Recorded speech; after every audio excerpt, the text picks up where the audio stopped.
Hello, everyone. I'm delighted you could join us for our virtual leadership seminar.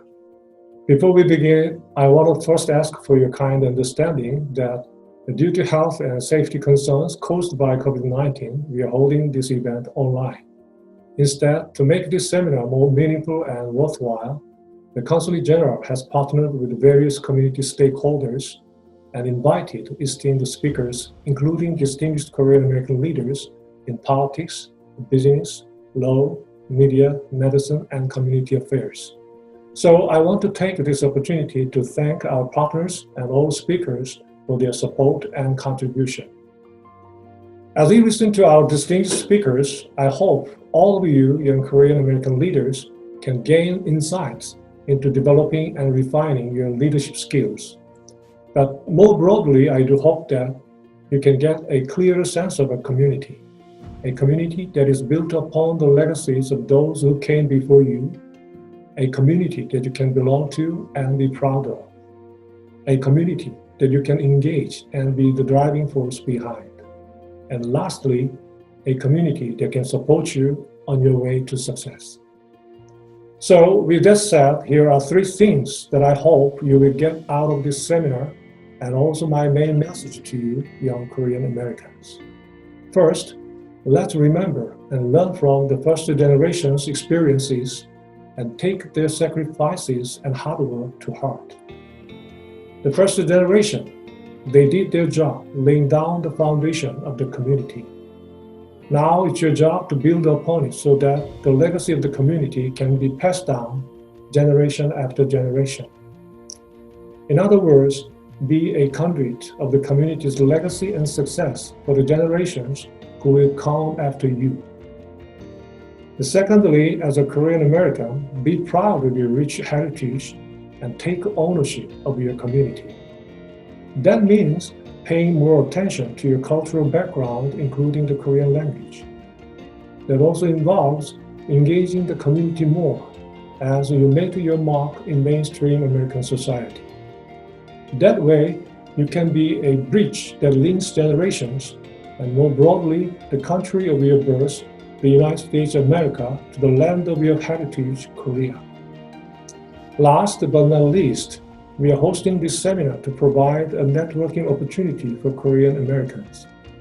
Please use this opportunity to broaden your network. Make friends, find a mentor, make their success stories a springboard to your future success. At the same time, come together as a community. Together, you will achieve many great things.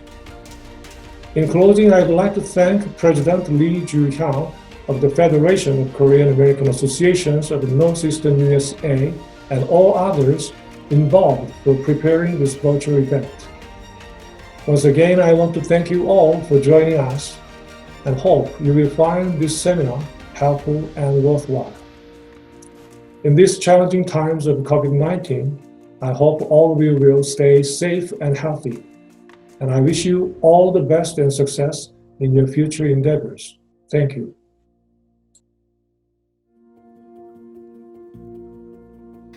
Hello everyone, my name is Judy Yu. I am the president of Federation of Korean American Associations of Northeastern USA. Thank you so much for joining our 2020 online leadership seminar for young Korean Americans. And it is such an honor and privilege to host this important and beneficial online seminar for our future leaders. This seminar comprises of Korean American speakers who have become leaders of their own field, organizations, and communities. They will share their valuable experiences, effective leadership tools they have learned, and their vision for the Korean American community. My hope for this seminar is to provide a forum for young Korean Americans to gain better understanding of how they can become future leaders and achieve their dreams. Special thanks to Ambassador Won-sam Chang, Consul General, for co-hosting this seminar with us, as well as all the distinguished guests, speakers, leaders of organizations, partners, and sponsors who made this seminar possible. Please enjoy the program, and I hope it will provide you with the motivation that you are seeking to have. Thank you.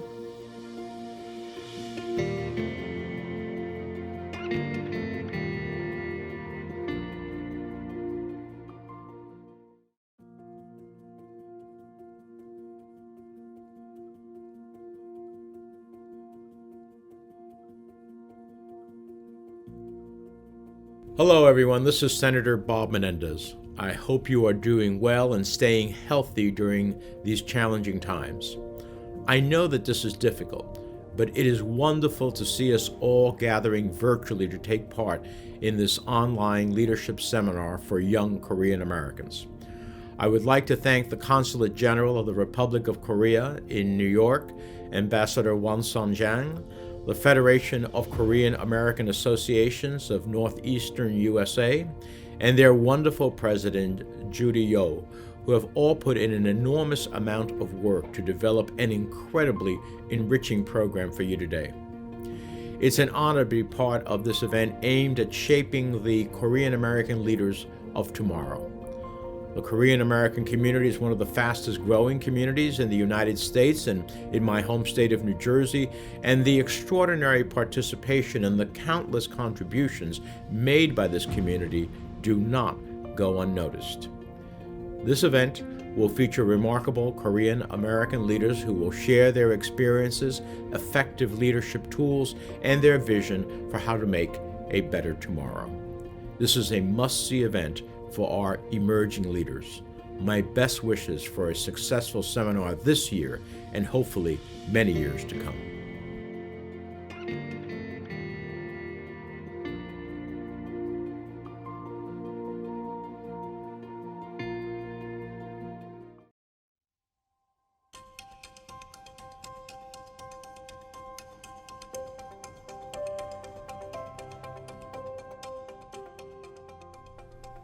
Hi, this is Congressman Brian Fitzpatrick, and I wanted to take a moment to thank Ambassador Chang of the Consulate General of the Republic of Korea in New York, and Judy Yu, the President of the Federation of Korean Associations of the Northeastern United States, for hosting this online leadership conference for young Korean Americans.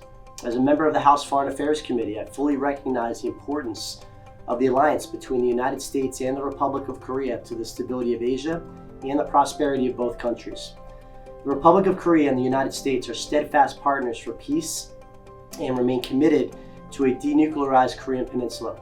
I want to thank all of you for your continued efforts and your good work representing the Korean American community and serving the Asian American community and our entire community, especially here in southeastern Pennsylvania.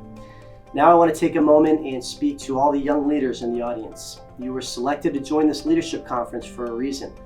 This significant achievement will open many doors of opportunity to you, and it is something that you and your family should be extremely proud of. I encourage you to network with as many people as you can during this conference. You will all be our future decision makers here in the United States. And I know that we are headed in a very uncertain future for sure, and everyone says that things may not be the same as they were before. But I know that we will be better than we ever have been. We are all in this together, and we as a country will come out of this stronger than ever before. In closing, thank you again for everyone involved in organizing this leadership conference, and I wish everyone here the best of luck in all future endeavors. God bless.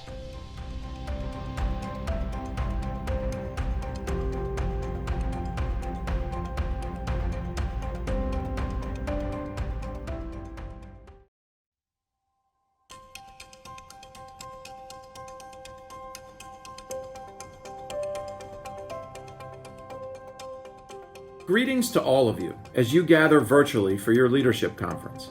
I'm Pennsylvania State Representative Todd Stevens.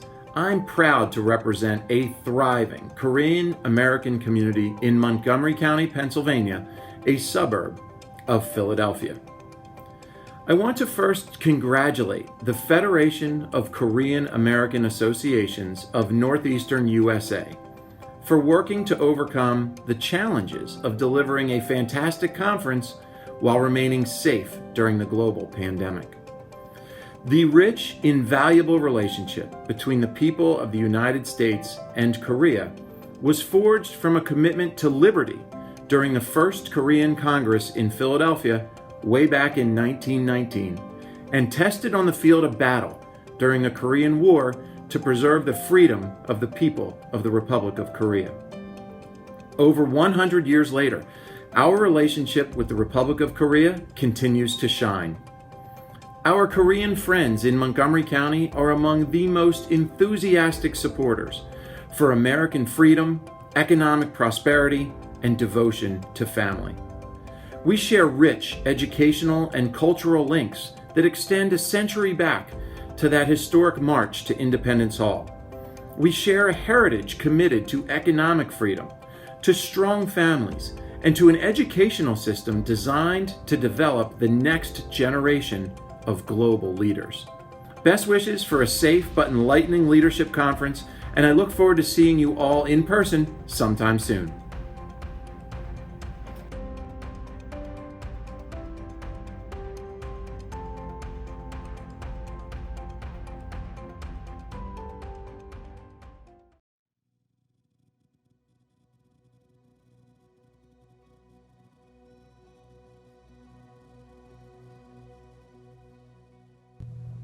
Hello, 안녕하세요.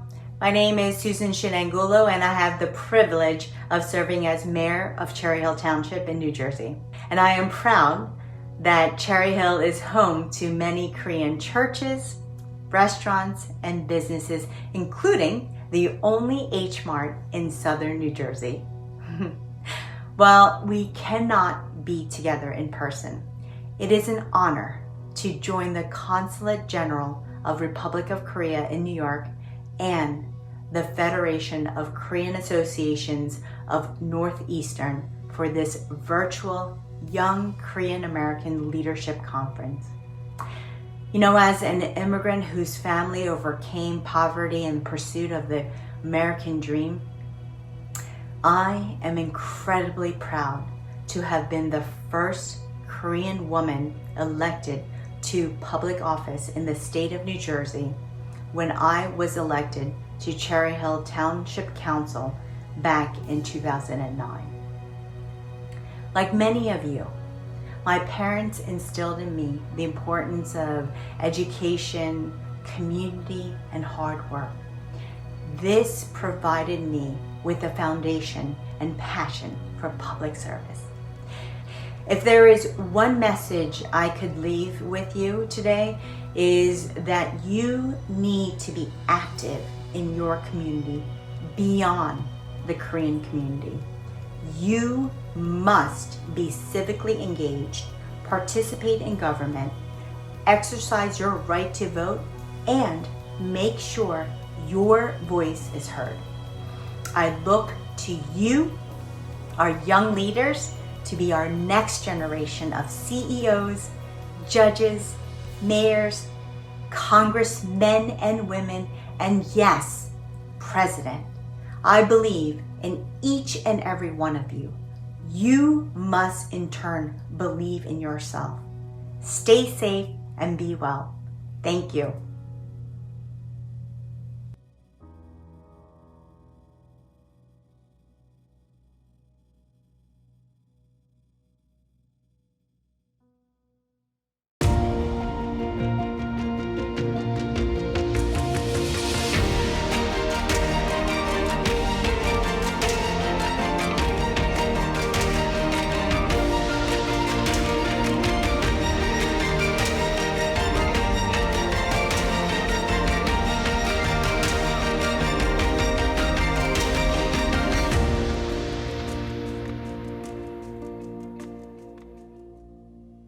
Hi everyone, this is Congressman Andy Kim. I just want to thank you for joining with us here today. I wanted to start by thanking the Federation of Korean Associations of Northeastern in the USA, as well as the Consulate General of the Republic of Korea for pulling this together. It's really a great opportunity for me to do this, and as the currently the only Korean American in Congress, and looks like we might have some more coming up, I'm very honored to be with you here today. I really hope that we have a new generation of leadership stepping up, and that we have a Congress and a government that looks a lot more like the rest of America, making sure that Korean Americans have a seat at that table and a voice in the room.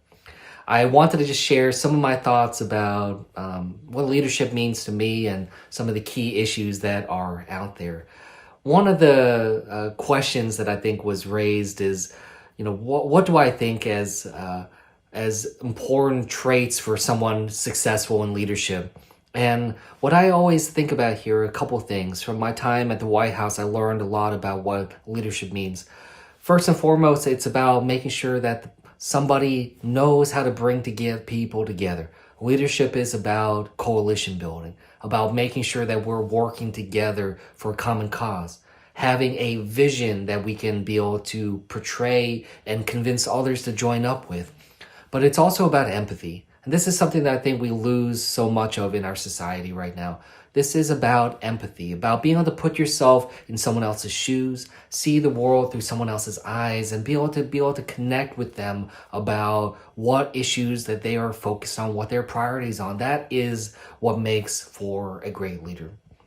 When it comes to the things that I look up to for inspiration or mentorship, it's so important that we are moving forward in a way where we have mentors, that where we're looking out for each other, and that we can find people to be able to have the passion that we need to be able to move forward with a real clear vision. For me, that passion comes from a desire to serve, about making sure that we can move forward in the ways that we need to, and to be able to show people that it's not just about partisanship and politics, at least on my end.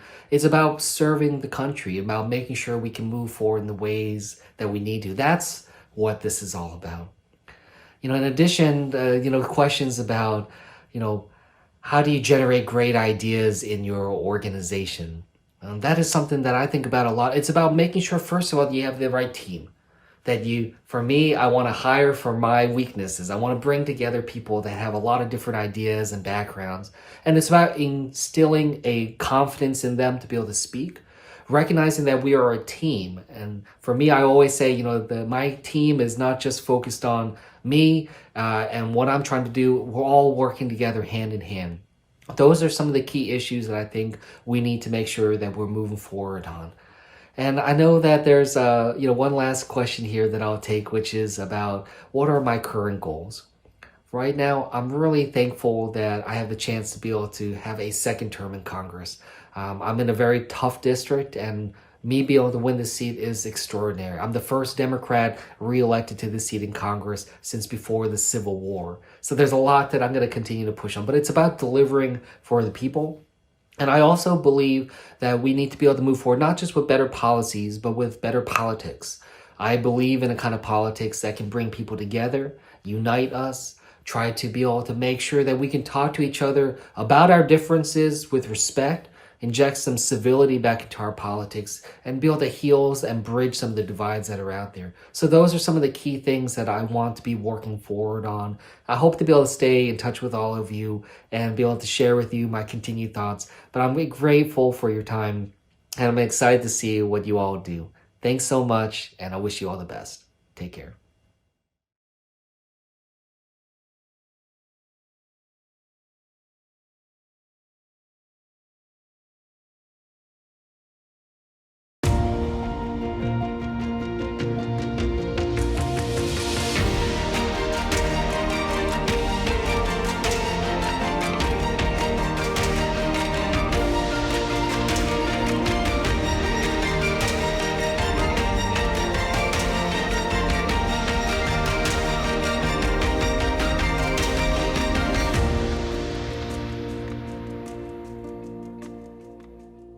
I am Charles Yoon. I am the president of the Korean American Association of Greater New York, also known as CAGNY.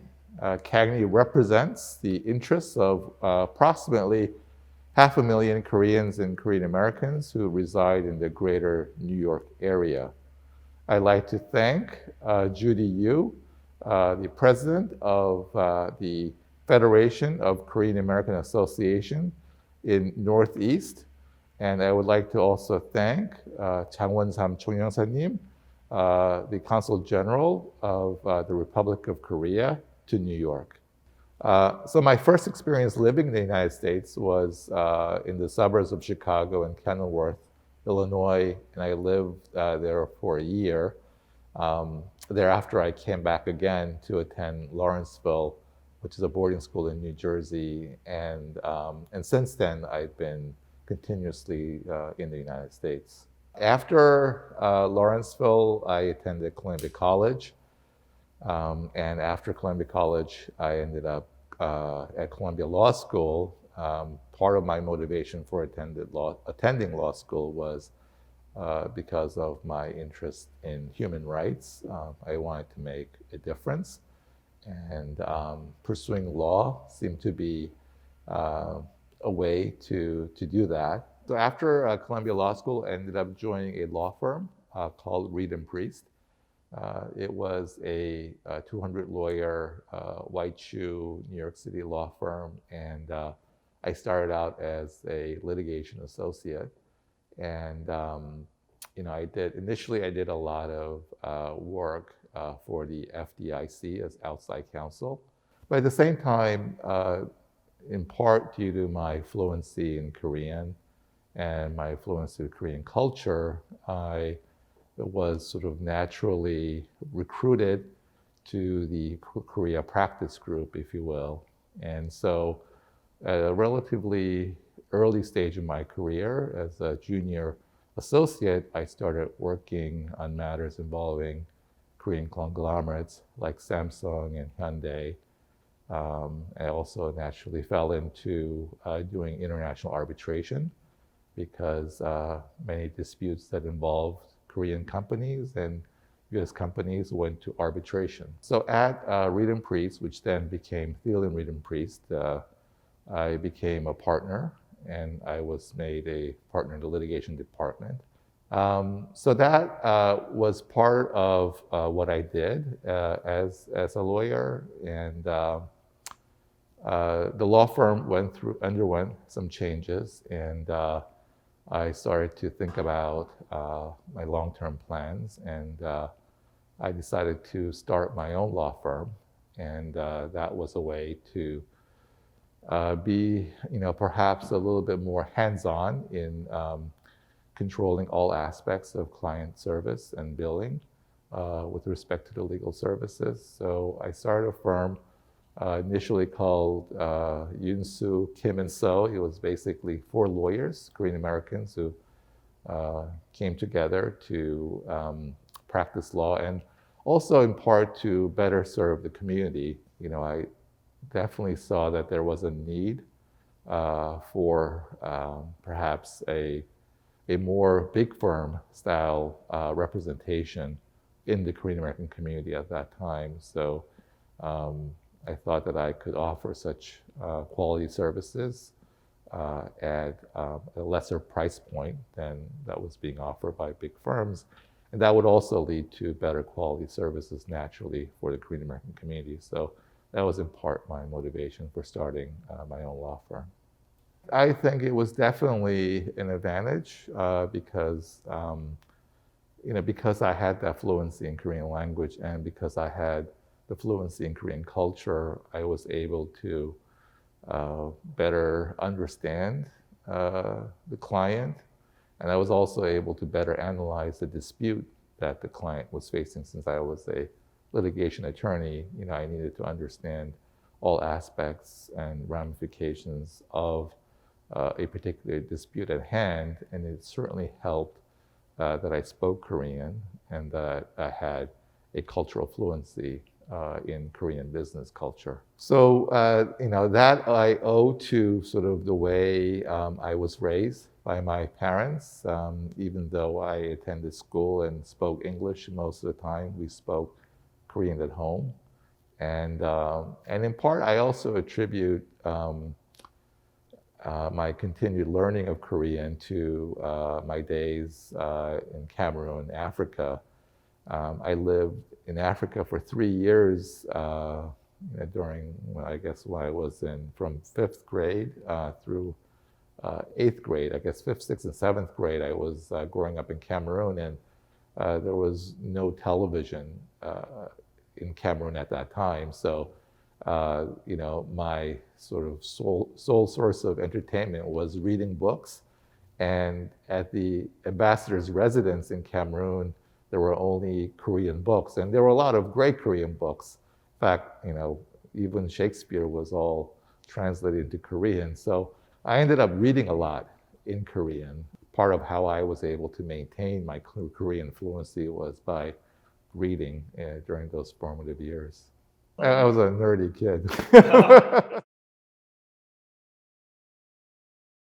I think right now the value that I provide is being able to sort of translate, if you will, between two cultures of the first generation and the second generation. And I suppose some people think that I am 1.5 generation. I'm sort of neither first nor second in a way. And by being fluent in both Korean and English, I'm able to perform that bridge role between the two communities and two cultures, if you will.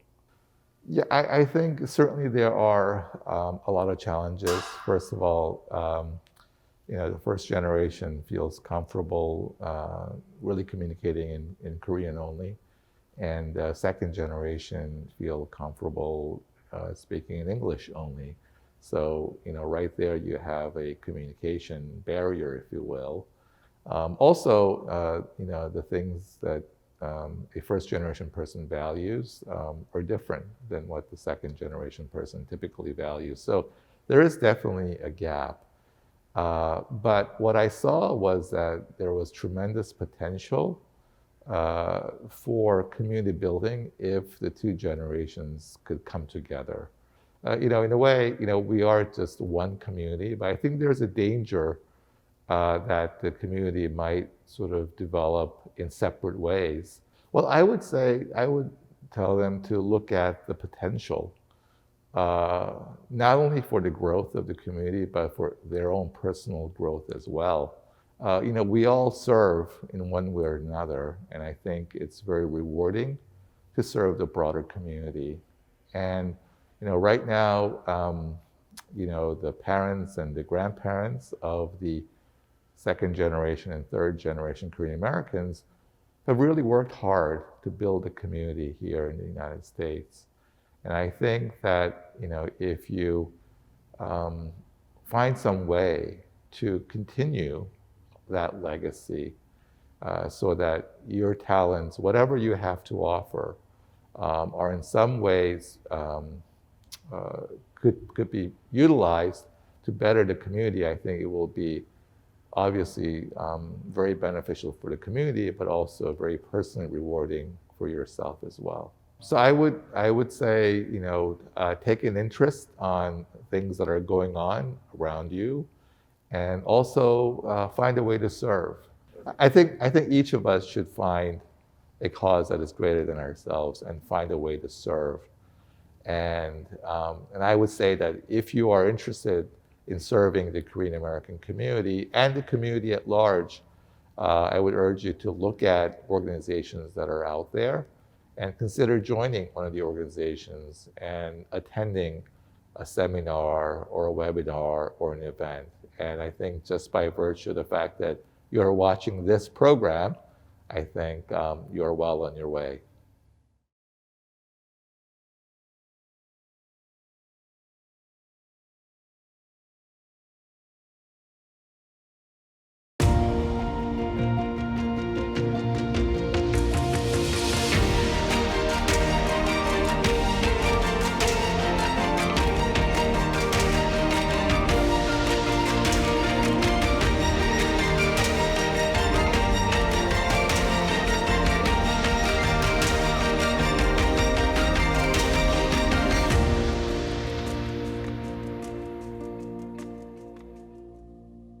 My name is Patty Kim. I'm a state representative for the state of Pennsylvania.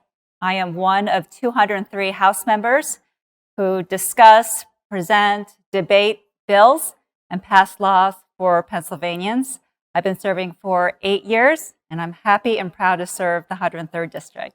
I want to thank Judy Yu, the Federation President and the Consulate General of the Republic of Korea, for this amazing opportunity, and happy to share my experiences with you. I was born in San Diego, California. I lived a typical middle-class lifestyle. We had a pool in the backyard with a dog, and very comfortable. I grew up a lot in the church, though. My parents took our faith very seriously, so I spent a lot of weekends in church. My parents were very involved, and so that really framed the way I looked at life, was to be purposeful.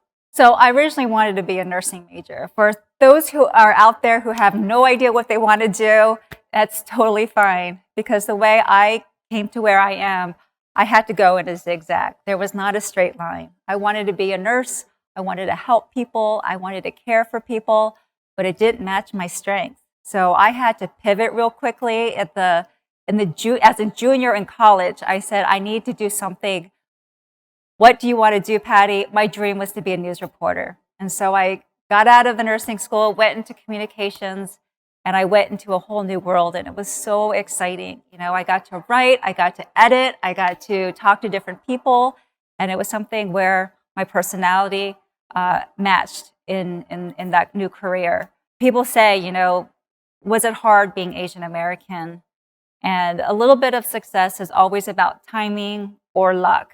And so when I was in the news business, they were so desperate, especially in the DC area, to have more Asian Americans. And now in politics, women of color is so sought after. And so I feel very blessed that my timing, like I got to control it, worked with the news media and in government and politics. So my parents knew that I was different. You know, instead of excelling in school, I excelled in sports. I am so competitive. So when I said I wanted to be a nurse, and it was because of my faith, they respected that. And then throwing a Hail Mary to as a news reporter, they're just like, oh, that's Patty. We'll see whatever, you know, it turns out. But they were proud, obviously, and then they would compare me to every other Asian American anchor, reporter, and always made me feel like I wasn't good enough. Good, typical Korean American parents. But I knew that they loved me and wanted to see the best, and so they tried to support me in their way. But I am grateful that they weren't like, you know, doctor, attorney, or nothing else. They let me do and give me that space to explore, and I think it's worked out pretty good. So it is hard, especially if my parents weren't supportive of me. But we have to think, you know, in order to be successful, you have to put in so many hours in this one area. And if you don't like it, you're going to be super miserable. You know, in my job, when I have to serve and, you know, with my constituents, and I have to be creative, during my off time, I'm still thinking about work because I feel like I'm good at it, and I daydream about it, and I think about how I can do better. And that's how you get to the next level. So I know you're going to, you know, if your parents want you to do a certain way and they're going to go push back, you're going to be the one living in this job. You're going to be the one having to think about it day and night. So you need to pick something. And I think the word passion is just overused. But to pick something that you have talent, that you always have interest, and that's how you excel. You don't excel by reading books you don't like to and taking tests and doing. You're going to be miserable. And I don't think, you know, God wants us to live that way. So you have to know who you are. And then I think and trust that your parents or your family members will see that passion or that interest in you, that be like, okay, we need to let them go and do what they want. Because again, they're going to be living that job every single day of their lives. I worked in the news media from behind the scenes, doing the prompter for the news anchor. I ripped sheets and scripts and all that behind the scenes work. And I did that for, I felt, 10 long years. And then when I finally was be able to go in front of the camera and be a news reporter and whatnot. But the desire to help people when I wanted to be a nurse, I wasn't satisfied in the news media. I had to cover murder stories. I had to cover the snowstorms. And I would come home and be like, you know what, I don't feel like I did anything worthwhile. Even though it was so exciting, the newsroom is crazy and chaotic, and it was fun. But at the end of the day, I just didn't feel like I was being used the way I wanted to. So there was an opportunity. Well, I actually was pregnant, and I said, you know what, let me just pause. My news director said, you know what, I'm not going to adjust to your new baby. So I said, I'm just going to leave. And that was so scary. Again, I invested 10 years in this career, and to pivot to something different and to be a stay-at-home mom, which I think is great, but I did so much work. And in that time when I was home with my child, somebody asked me to run for Harrisburg City Council. And I thought that was a ridiculous idea. I laughed out loud, like, why would I ever do that?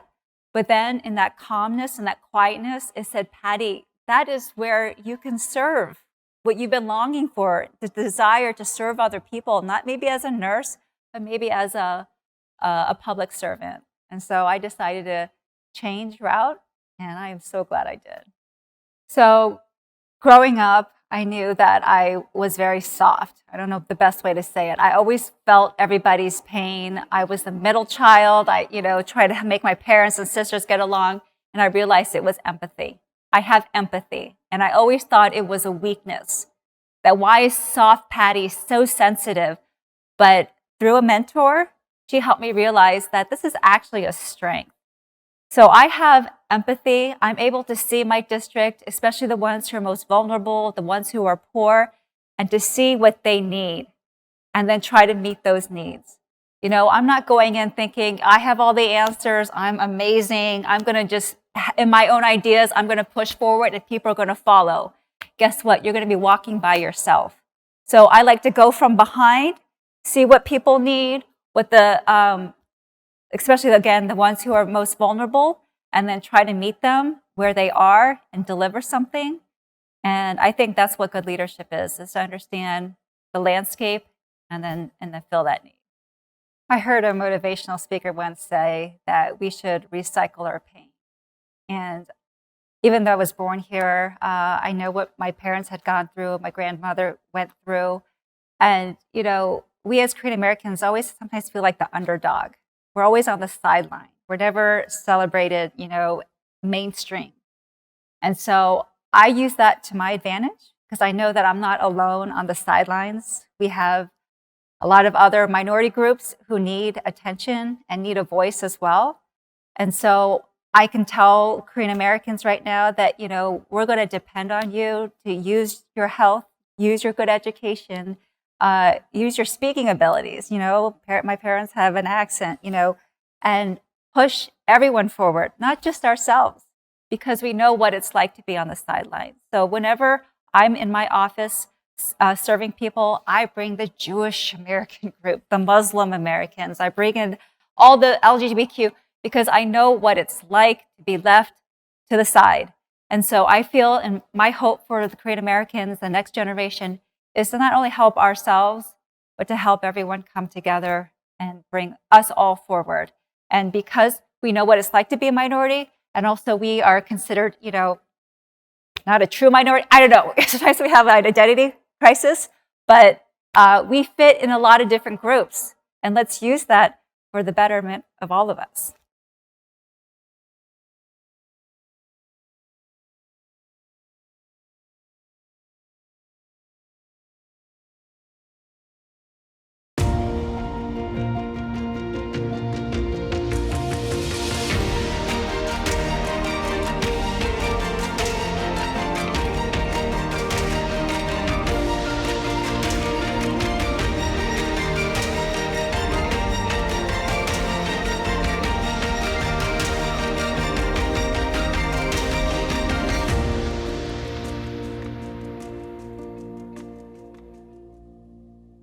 Hello everyone, my name is Ron Kim. I'm a member of the State Assembly in New York.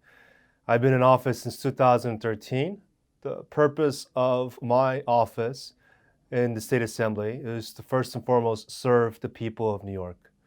I also represent over 130,000 people in the district that I grew up in, Flushing, New York, District 40. And I'm very proud to be the first and still the only Korean American elected in the state of New York. Let me first thank Judy Yu, the president of the Korean American Federation of North America, as well as the Consul General of South Korea here in New York for co-hosting this wonderful series and seminar to engage the next generation of Korean American youth. I guess the one word that describes my journey so far, where I am now, is resilience.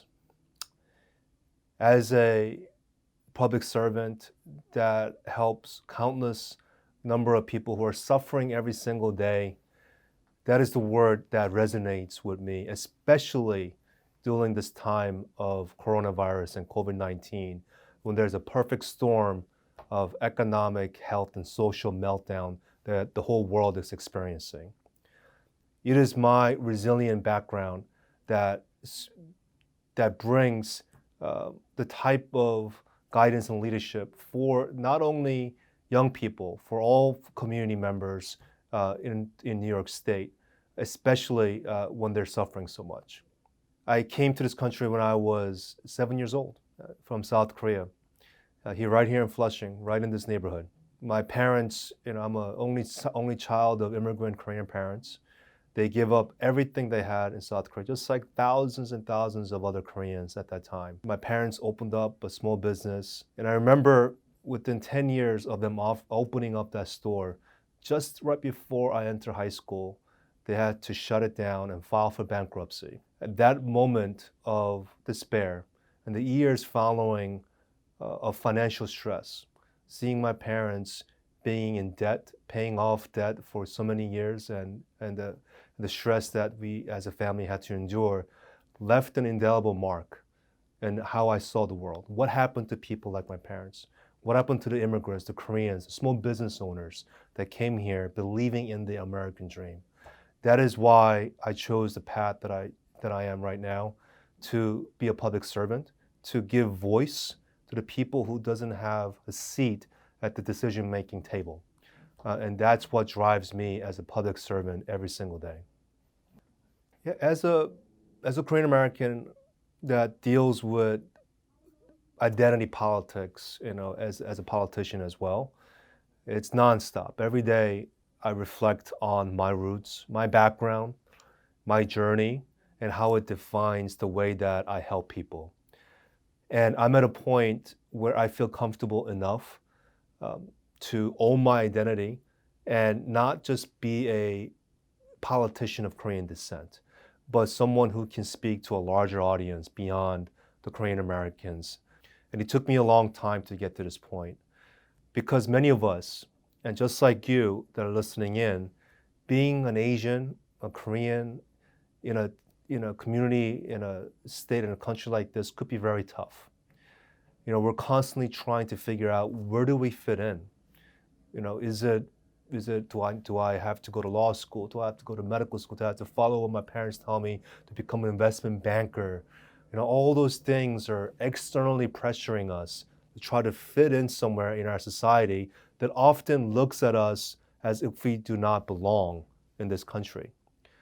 So for many young people, that journey is not easy, but you should stay confident that people like me, we've sacrificed the years so you can truly belong in our society. And not just belong, but have ownership of the society. So the folks that are listening in, now it's your responsibility. I've done my part. I've laid down the foundation. It's up to you to step into leadership roles so you could have ownership. And that means speaking up when the local government is not doing something right.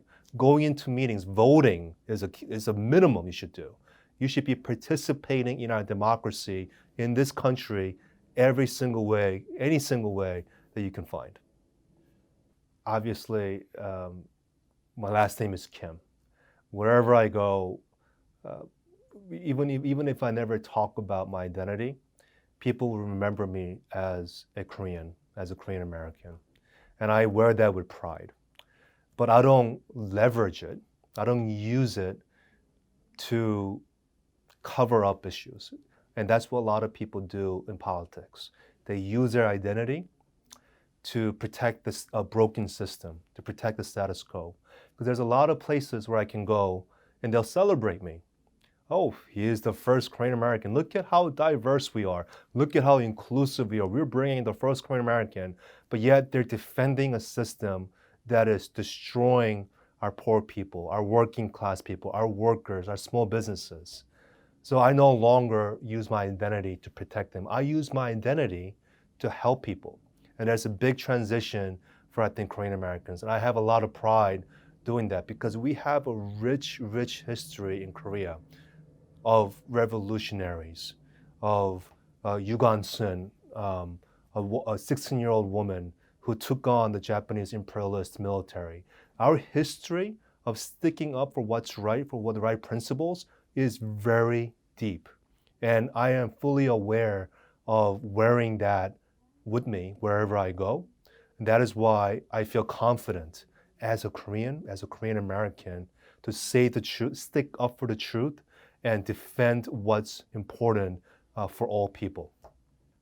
As the next wave of Korean Americans, you're in a unique place to take a leadership role, not just here, but on the world stage. Our homeland, South Korea, has taken the world by storm. It has opened up opportunities in pop culture, in movies, advancing discussions around movies like Parasite about hyper-capitalism and wealth inequality in a sophisticated level where other countries have not done so. So as a Korean American, now we have a responsibility, you have a responsibility to seize those opportunities to advance uncomfortable conversations to better our humanity. And that's what it boils down to.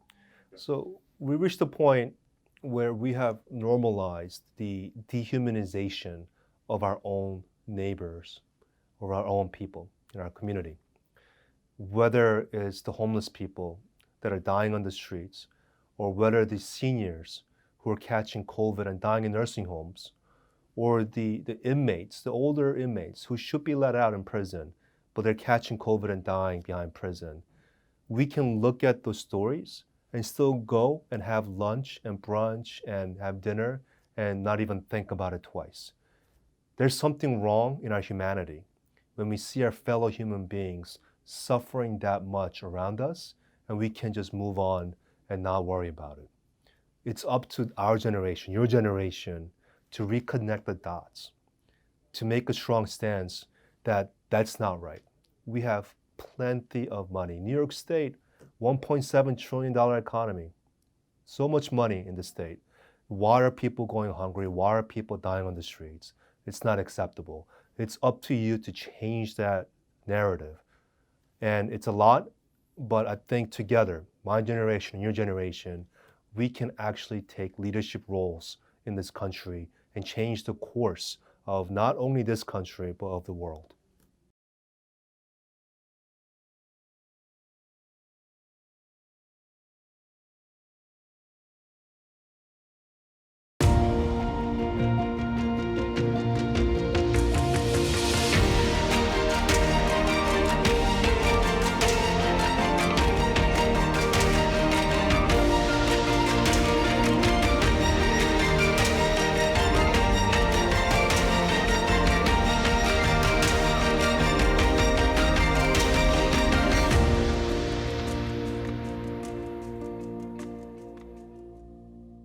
Hi, my name is Nydia Han. I'm an anchor and the consumer investigative reporter for the ABC station in the Philadelphia market.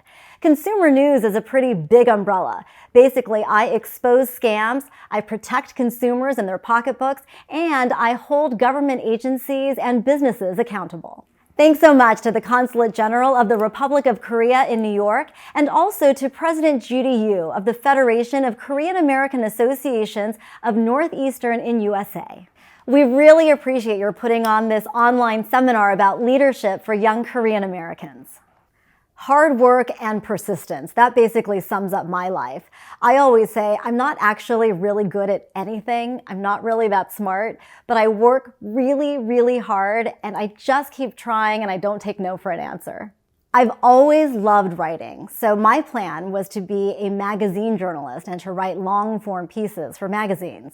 But then when I was in college, I did an internship at the ABC station in San Francisco, and I fell in love with the medium. I loved the moving pictures, the powerful sound married with information. I also really appreciated the immediacy. When I was an intern there, the station sent a crew to Rwanda, and they came back with these really powerful images, and they ended up raising tens of thousands of dollars from viewers to send back to Rwanda. And that is when I really realized the power of television news and that I really wanted to be part of the business.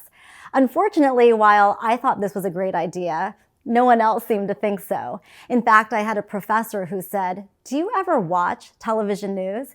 And I said, "Yes, I watch every night." And she said, "Well, then I highly suggest you switch majors because you're just not getting it." And so I thought about actually going back to print. And then the very next quarter, I had a professor named Rick Brown who said to me, "You know, you're not the best I've ever seen, but you're not the worst either. So stick it out a little bit longer."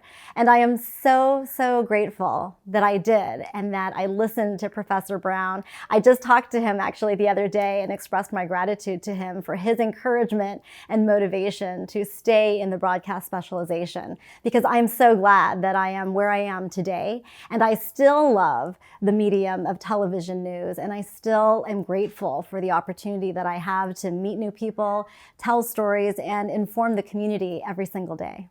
I always tell people who are considering going into television news, don't do it if you're doing it to make money or for the perceived glamour. Because the truth is, you're not gonna make anything, especially when you're just starting out, and it is the least glamorous job ever, especially in the beginning. My first reporting job was in Pocatello, Idaho. I shot and edited all of my own work. I also drove the station vehicle around, and let me tell you, I wasn't used to driving in inclement weather, and so I crashed the station vehicle twice. Once in the snow and once during the rain. The station manager was not very happy with me, but I learned a lot. And so I always tell kids the thing that I learned from that first job was, while it was really hard, I'm glad for that experience because it definitely made me a better journalist, because I understand and can do the job of a photographer, an editor, and yes, even a driver. Giving up was really never an option for me. And I also tried to see the fun in the hard. And that's what I always suggest to people too, is understand that when things are really, really difficult, it's stretching you, it's building character, and these are the things that are really going to help you as you move on in the future. For me, the greatest success is not what my ratings are or how much money I make. It really is the impact I make on our community and on the world. When I think about being successful, I think about making my parents proud. I also think about doing really meaningful things that will last for generations to come, especially as I think about my own children. I am a tremendously proud Korean American. My parents always told me that to be American is to honor, embrace, and acknowledge the roots of our ancestors. And I really live that. You know, for so long, I was trying to be white, especially on the air and especially in this career. And what I've realized is by really being my authentic Korean American self, it really has opened up opportunity and really given me a confidence that I didn't have before. And that is the confidence to really be myself and bring myself to the world. I know it can be so hard, especially right now, to hold your head up high, to feel like you belong, to know that you belong. But let me tell you, as someone who has decades more experience than you do belong. And so I am really, really hoping that you can see the joy and the beauty in our diversity. You know, I have 2 kids, and I send them to Korean school every single Saturday for 3.5 hours so that they can learn not only the language, but what it means, right, to be Korean American. And I'm so glad and grateful that they too feel very much like Korean Americans, and they're embracing the Korean part of their identity. I also make sure they know our traditions and appreciate them. So one of my favorite Korean traditions is coming up, and that is doing sebae, or big bow, to your elders on New Year's Day. And not only do our kids do sebae to us, and I do sebae to my father, we also all make mandu, or Korean dumplings, together. And then we also have tteokguk together. So tteok is Korean rice cake, and guk is soup. So Korean rice cake soup. And that's a tradition that I love to continue here in our family. I have many role models. One is Philip Jason, or Seo Jae-pyo. He was a Korean American political activist. He was a champion for the Korean emancipation movement, and he was the founder of the first newspaper in Hangul, so a fellow journalist. I like that. I'm also a huge fan of David Chang. I'm reading his memoir right now, Eat a Peach, and his ability to be resilient and to push through, and his grit, I think, are really inspiring. When I think about leadership, one of the most important qualities is understanding the needs, desires, and wants of the people around you. And what does that mean? That means nunchi, which is a Korean word. So the literal translation is eye measure.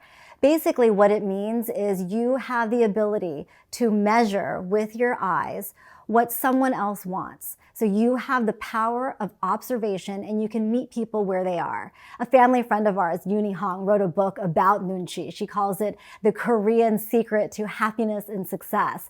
And I couldn't agree more. So when you think about our Korean background and upbringing, it is things like nunchi and other qualities and characteristics that our ancestors have instilled in us that make us great leaders and future leaders. And so I hope that, when your parents are telling you to do certain things or to act a certain way, you can see that there is a lot of power in the things that they're telling you and the things that they're teaching you. On the other hand, I will also say that for me, a big characteristic of true leadership is innovation and flexibility. So while I do think we should learn from the people who came before us, I also think we, especially as Asian Americans, need to try to think outside of the box. And I also think we need to be louder. Louder, louder, louder. So say what's on your mind, say what you think, and do it with strength, with force, and know that you're worthy and that you are in a place wherever you are right now. You're there because you deserve to be there and you belong, and the sky is the limit for you. As a Korean American, if you want to be a leader, I think the things to really think about are to be strong, to take initiative, and to be innovative. Think outside of the box. Another piece of advice I have for Korean Americans is to be irreverent and to use the element of surprise. If people think you're going to be one thing, give them a little bit of something else. If you take anything away from this video, I hope it's this. Be proud of being Korean American and know that it is our unique experience that really helps us contribute to our country, which is America. Know that you belong and know that you are capable of doing anything.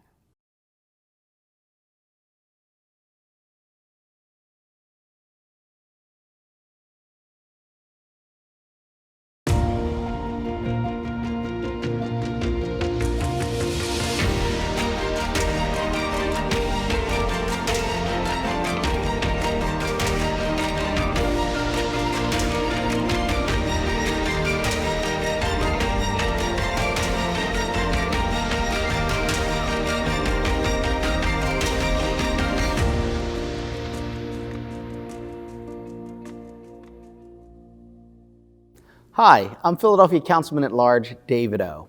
I was elected to City Council in 2011 and then re-elected in 2015 and then again in 2019. I serve as the chair of the Committee on Global Opportunities and the Creative Innovative Economy. I'm the only veteran on City Council, so I end up with a lot of those issues. And I was the first Asian American elected to City Council, but now we have two on Philadelphia City Council. There are 17 members on council, 10 are district council people, 7 are at large or citywide, and we deal with the issues of the city, not the state, not the federal government, But most issues that affect people in Philadelphia are city issues, everything from their tax rate to the ordinances and laws that affect them. And right now during COVID-19, there are many restrictions that have been issued out of city government.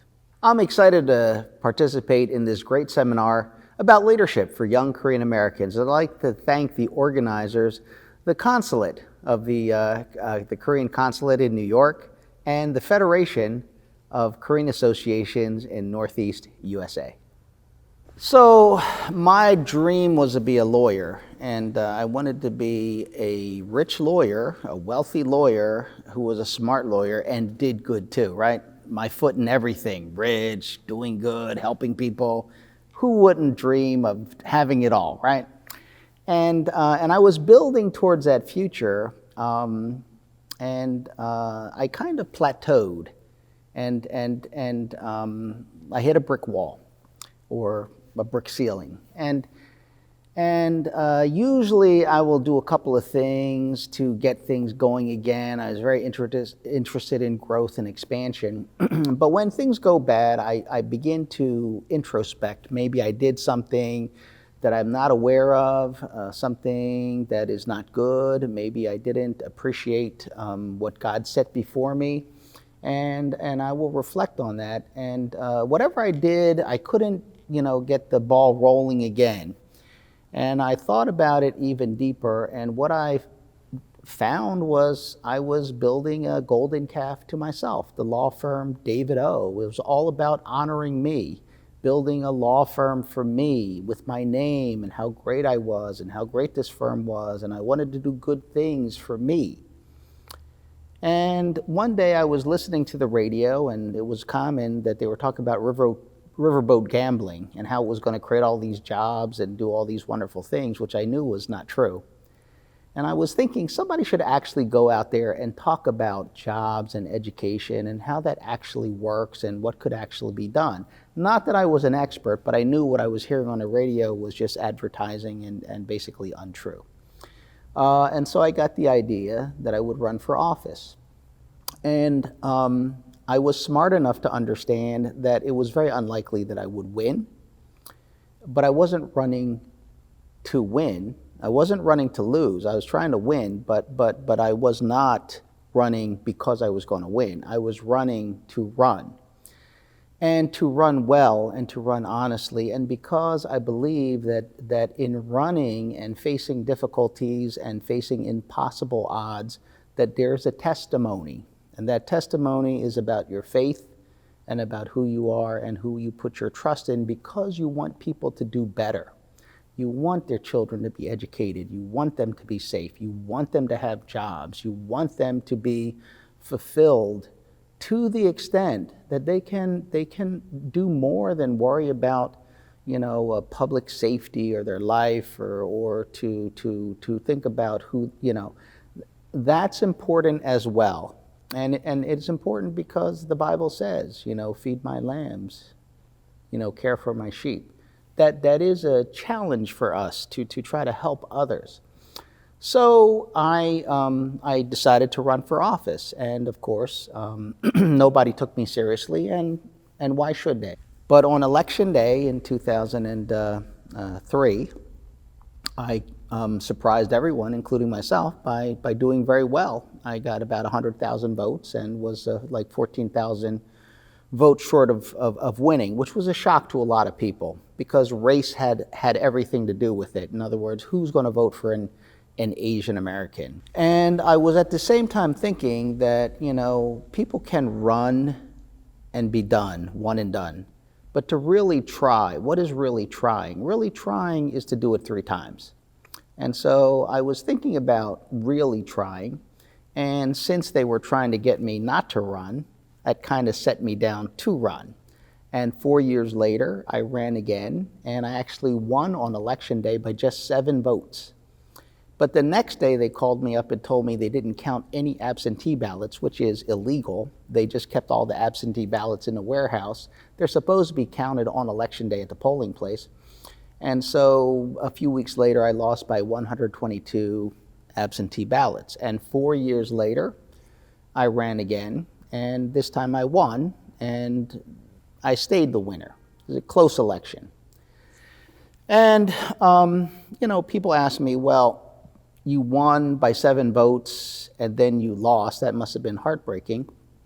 And I said, no, it was very encouraging. I didn't know that I could do as well the second time as the first time, but I did even better and actually even won on election day. So I was very happy about that and very encouraged.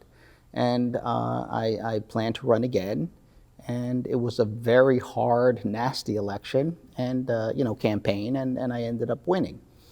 When people ask me, like, how do you maintain your drive in face of the obstacles and, all kind of negative things, how do you do things or continue to do things when there's not much chance of winning?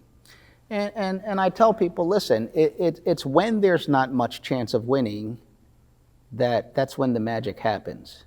Anyone can do something that they surely can do. But to do things that are impossible or unlikely, that is an act of faith. And it doesn't mean you don't work hard. It doesn't mean you're going to win.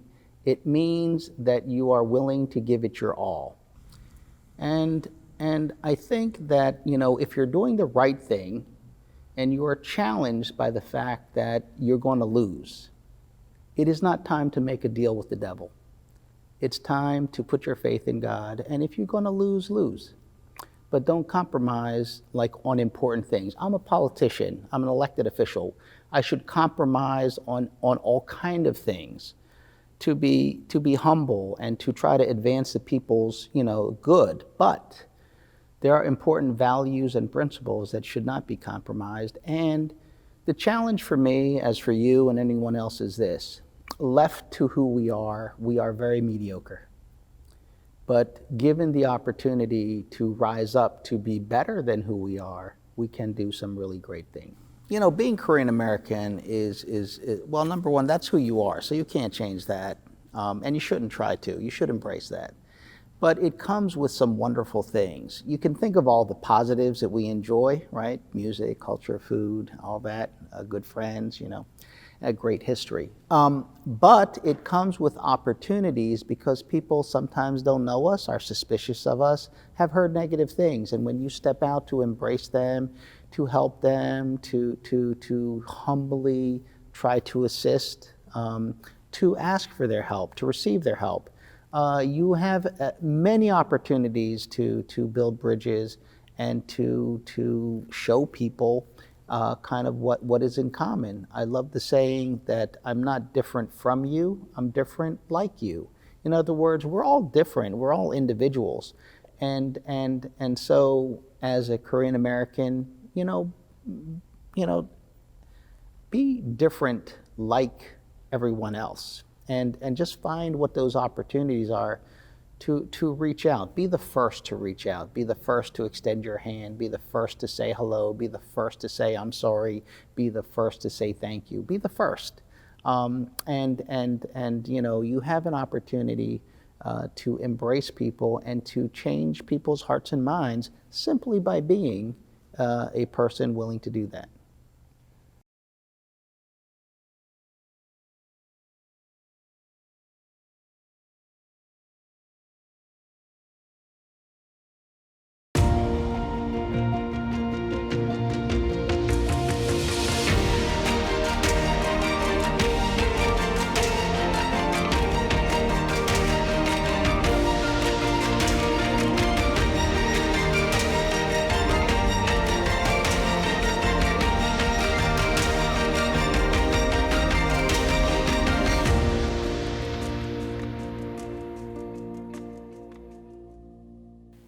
Hi everyone, my name is Linda Lee. I'm the president and CEO of KCS, Korean Community Services of Metropolitan New York.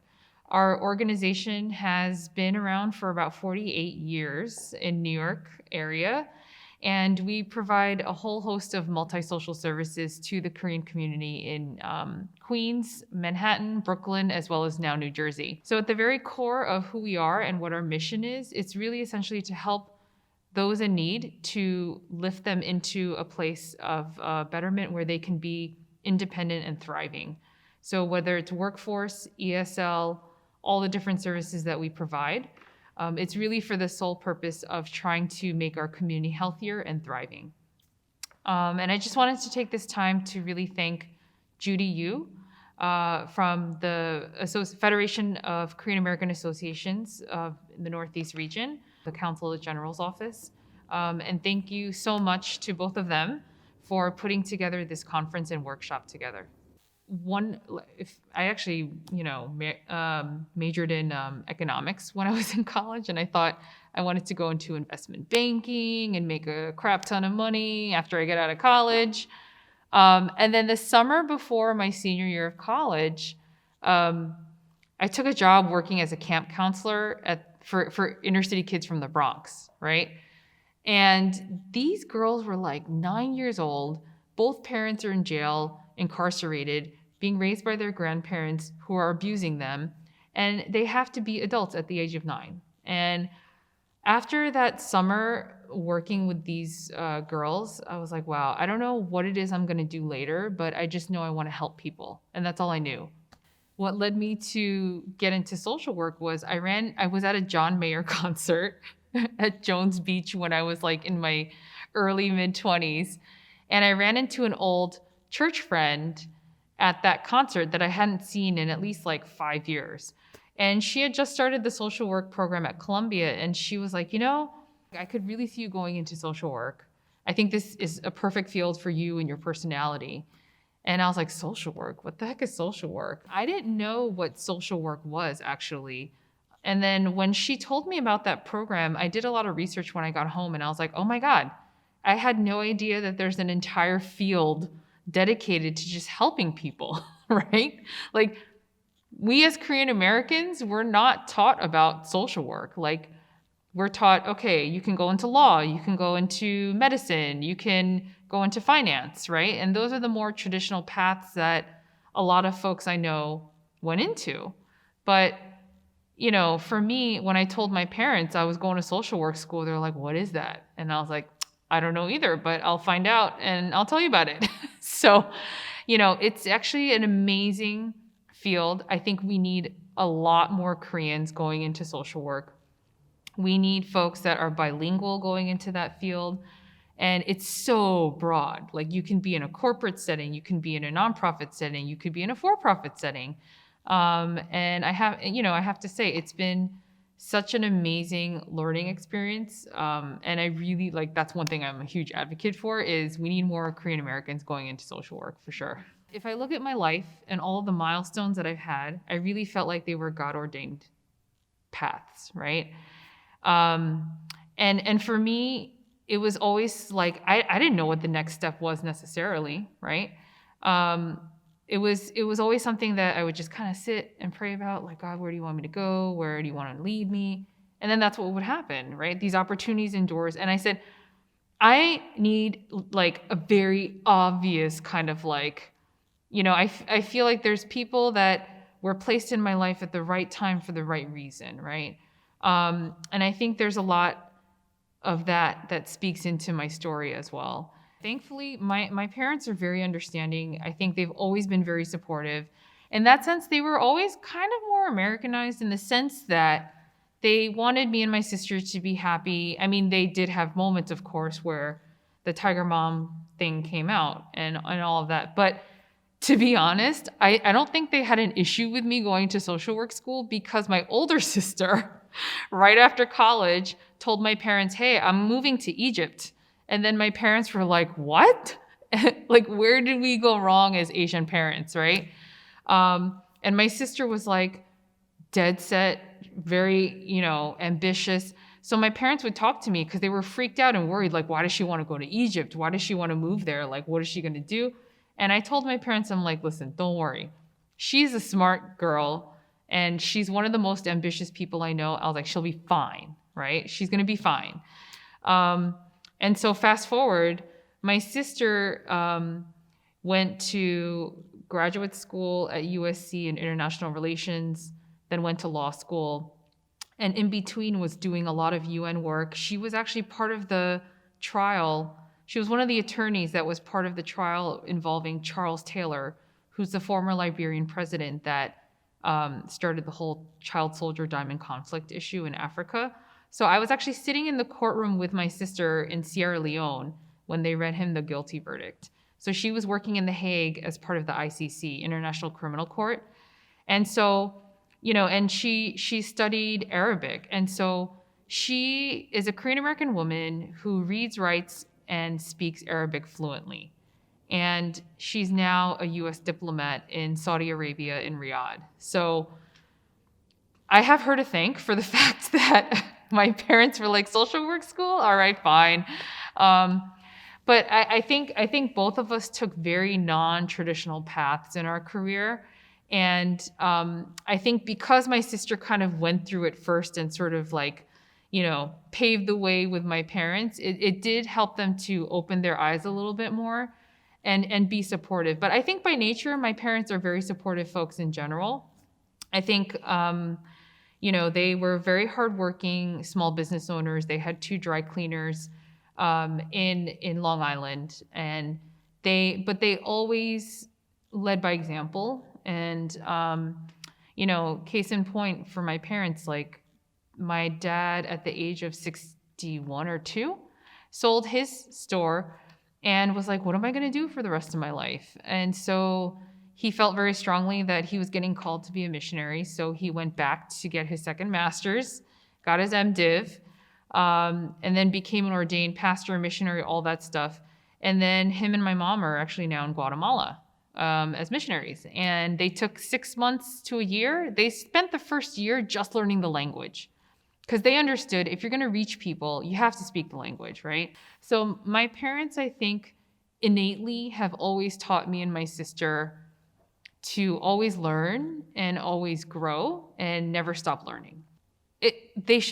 I think people should always question, and they should always explore and find out answers on their own. Because everyone thinks, oh, nonprofit, there's no money to be made. But I have to say, even nonprofit organizations these days, the salaries are very market level. So as an industry, I know that nonprofit organizations are also slowly starting to change their mindset.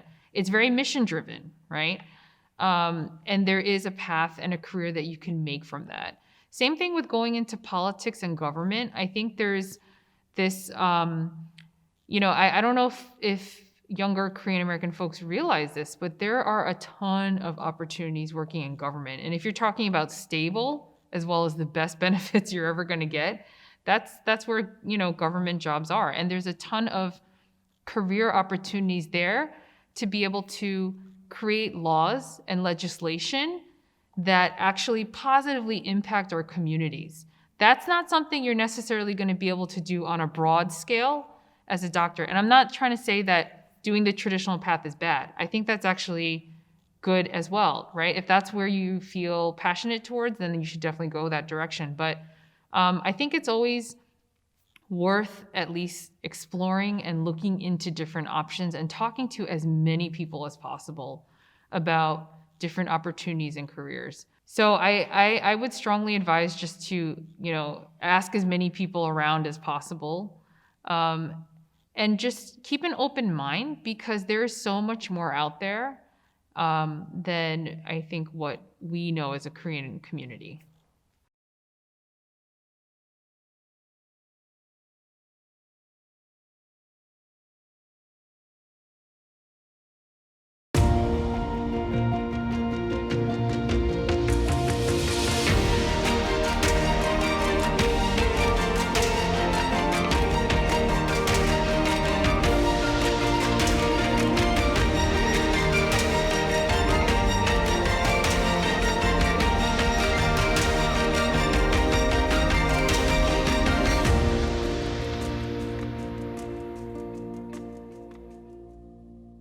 Hi guys, how are you? My name is Tim Haas. Actually, my last name is Ha. I'm a Hasi, but maybe you can talk about if you ask me the question later as to why my last name is Haas, but that's not critical at this point. I am an engineer, also I'm an architect, and I also happen to be a lay pastor as well. And about some 27 years ago, I started my own company, engineering architectural design firm, and I have about 50 people working in my office, and I have several offices headquartered in Philadelphia, New Brunswick, New Jersey, Atlanta, Georgia, and Miami. So we do a lot of commercial mixed-use projects. They hinge around parking structures and mixed-use with housing or retail. We just like to do kind of mixed use type of projects. That's our kind of expertise, and so that's pretty much what I do. I'm really grateful for being able to invite to this to talk to great young people there.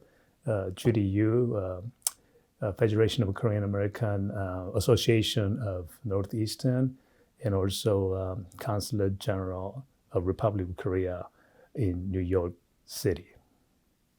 Success can be defined many different ways. Your parents and your grandparents, the success was defined as stability, security. Today, people still want security.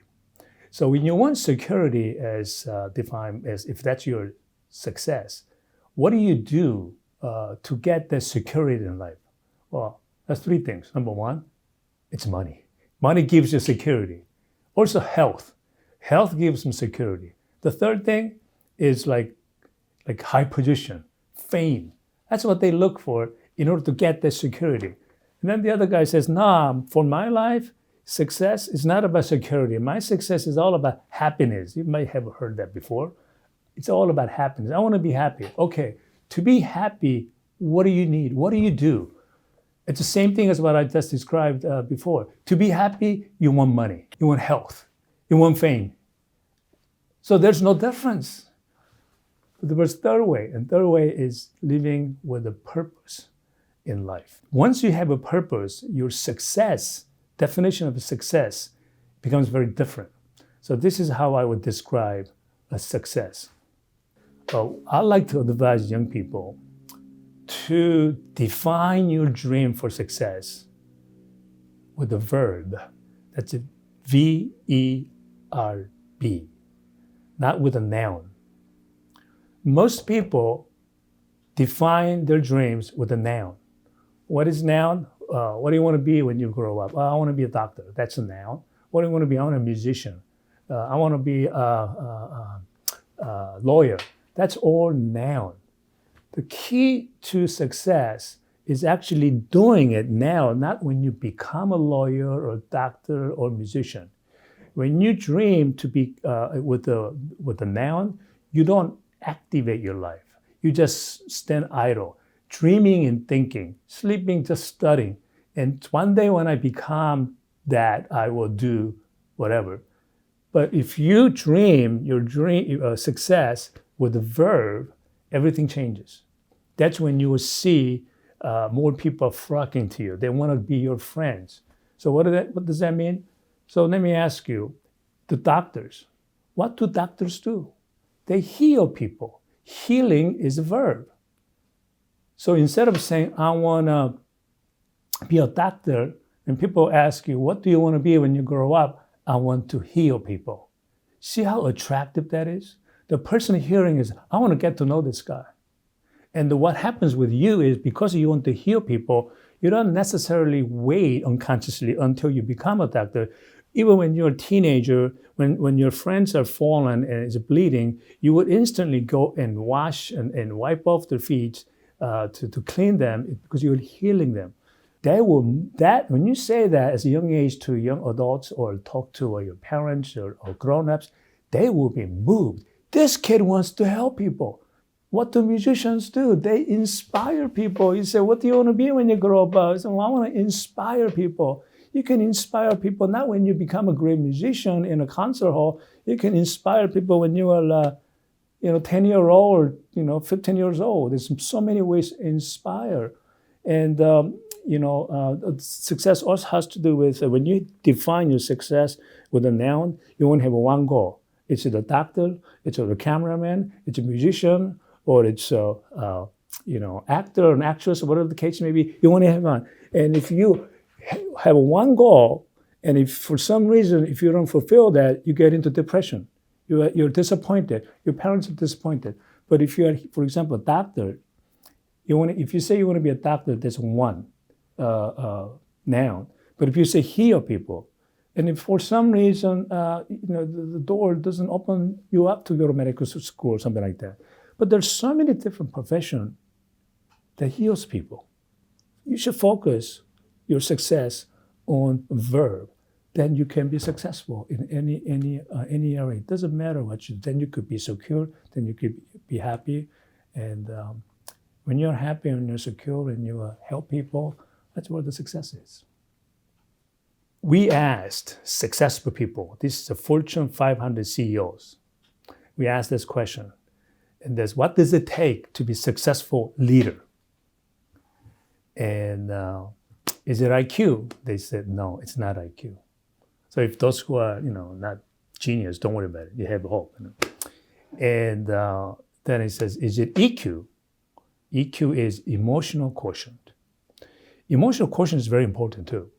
If you go a lot of up and downs, then people will just leave you. Okay. If you get angry all the time, it's not being very emotional. Being able to swallow the pride, swallow the anger, it's also emotional stability. It's very important in a leadership quality. And this CEO is saying, that's not it either. It's not IQ, it's not EQ. What do you think it is? They said it's AQ. You know what AQ stands for? A stands for adversity quotient. Adversity quotient.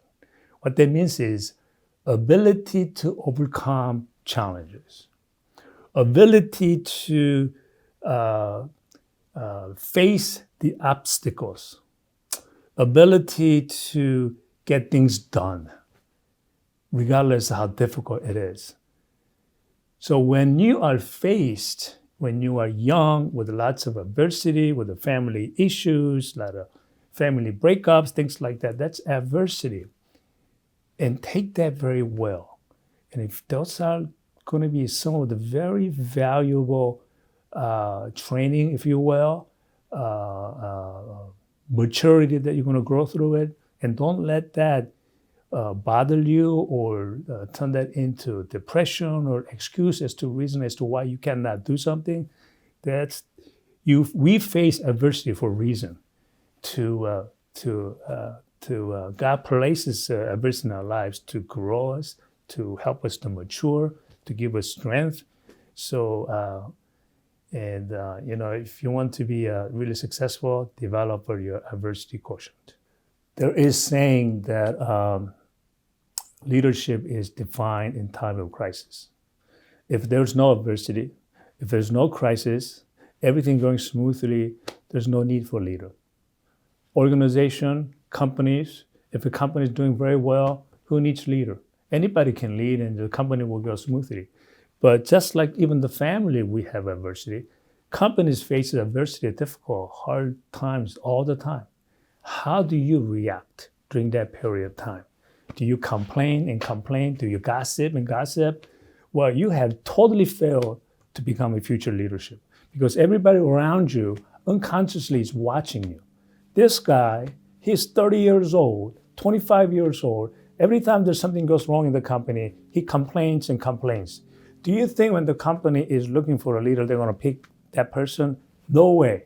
They want to look at that person. No matter how great IQ that person has, no matter how great of a school that he graduated from, that person will not be on the list. But those persons who have shown the high adversity quotient, hey, let's do something. This is time of crisis. Let's figure out how we can overcome this. When you say those things, you're looking for new perspective, new insights, a new way. And that's what people are looking for in leadership.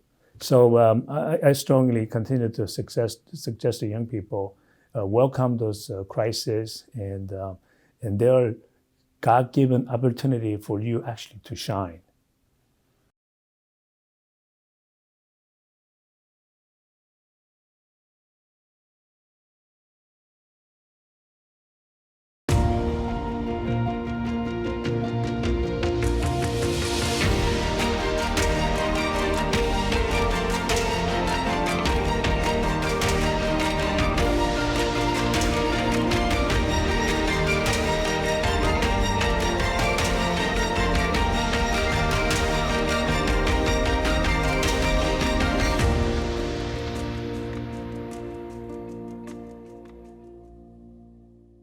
My name is Dr. Kayun Flannery, and I'm a breast surgeon and the co-director of the Janet Knowles Breast Cancer Center at MD Anderson Cancer Center at Cooper. I'm so happy to be able to participate on this panel. I can tell you exactly at what moment this happened. I was actually in kindergarten, and this was in Korea.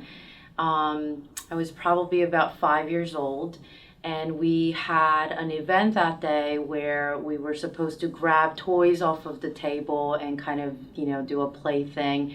And there was a table with a bunch of medical tools and a white coat and a stethoscope. And I still remember seeing that stethoscope, running up to the table, grabbing the white coat to put it on, and grabbing the stethoscope.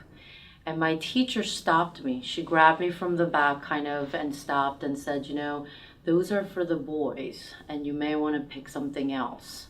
And I was, like I said, maybe 4 or 5 years old, and I still remember the level of anger I felt or confusion, like why do those only, matter to the boys and not me? So I came home and I remember telling my mom, I want to be a doctor. And I probably said that because somebody told me you can't do it. So that's really what started or fueled my decision, into going into medicine. I would say the decision to become a surgeon in general also came as naturally as the decision for me to devote my life into medicine.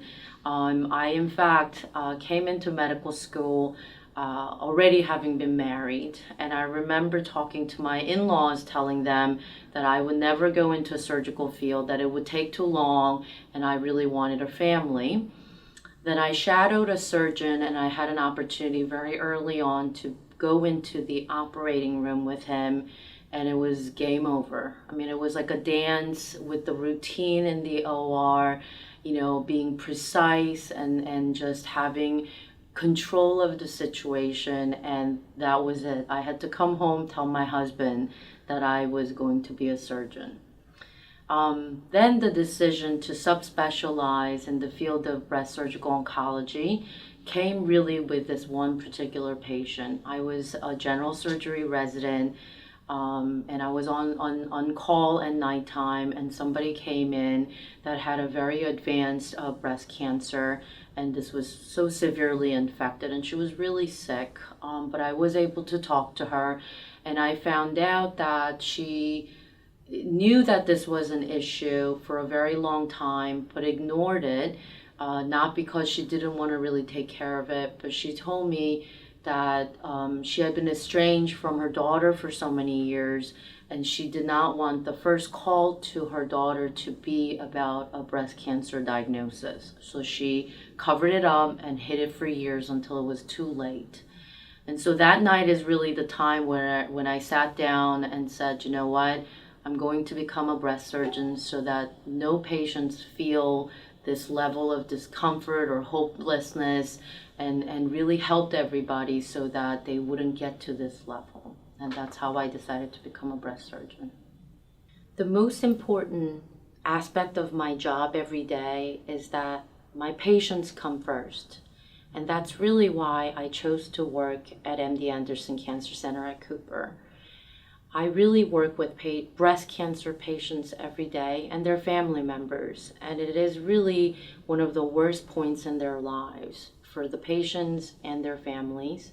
There are a lot of emotions every day at office hour visits, a lot of anger, there's a lot of frustration, a lot of questions that get at, why me, why my wife, why my family member. And sometimes it's really hard for me as their physician to guide them through this process and separate myself, because I feel so empathetic towards them and their family members. I have a lot of young patients that are my age. Patients sometimes come in with, kids that are my kids' age, and it's very hard to separate that. But I have to, I sometimes go home and tell my husband I had a really rough day. I met somebody in their 30s who's trying to get pregnant, and now she has breast cancer diagnosis. But ultimately, I have to check that all at the door, because patients come first, and that's why I'm here. 한국 여자로서 미국에서 이렇게 활동하는 사람으로 정말 자랑스럽고요. 여러분들도 정말 잘 할 수 있도록 화이팅합니다. This amazing opportunity to participate on this panel. As a young Korean American student not too long ago myself, I wish that I was, afforded an opportunity like this. Some of the challenges that I went through, I feel like I had to do it alone. And that's really not true. You have a wealth of information, a wealth of resources in this community that are really coming together for you to help you. And it's not just myself, but other members of this panel. And, that's just an incredible thing for our community. And again, I just want to, thank you for allowing me to be a part of this amazing panel.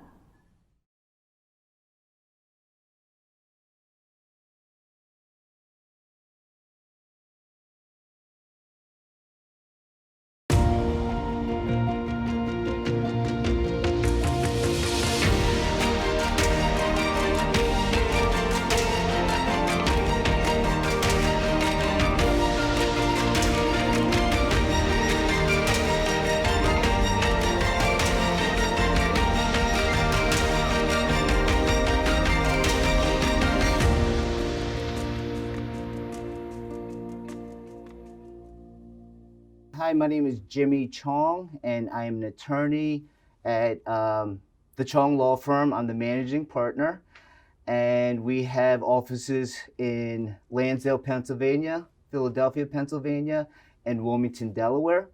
We specialize or focus on personal injury cases, plaintiff personal injury cases. As well as being an attorney, I also am involved with different organizations such as the Philip Jason Memorial Foundation, Penn Asian Senior Services, or PASI. Both are nonprofits in Philadelphia and have influences out in Montgomery County, Pennsylvania. I am also a co-chair of the Montgomery Bar Association's Diversity Committee. So I'd really like to say thank you, and I'm very grateful for this opportunity to speak. I'd like to thank the President Judy Yu of the Federation of Korean American Association of Northeastern in the USA, and also Ambassador Jang and the Korean Consulate in New York.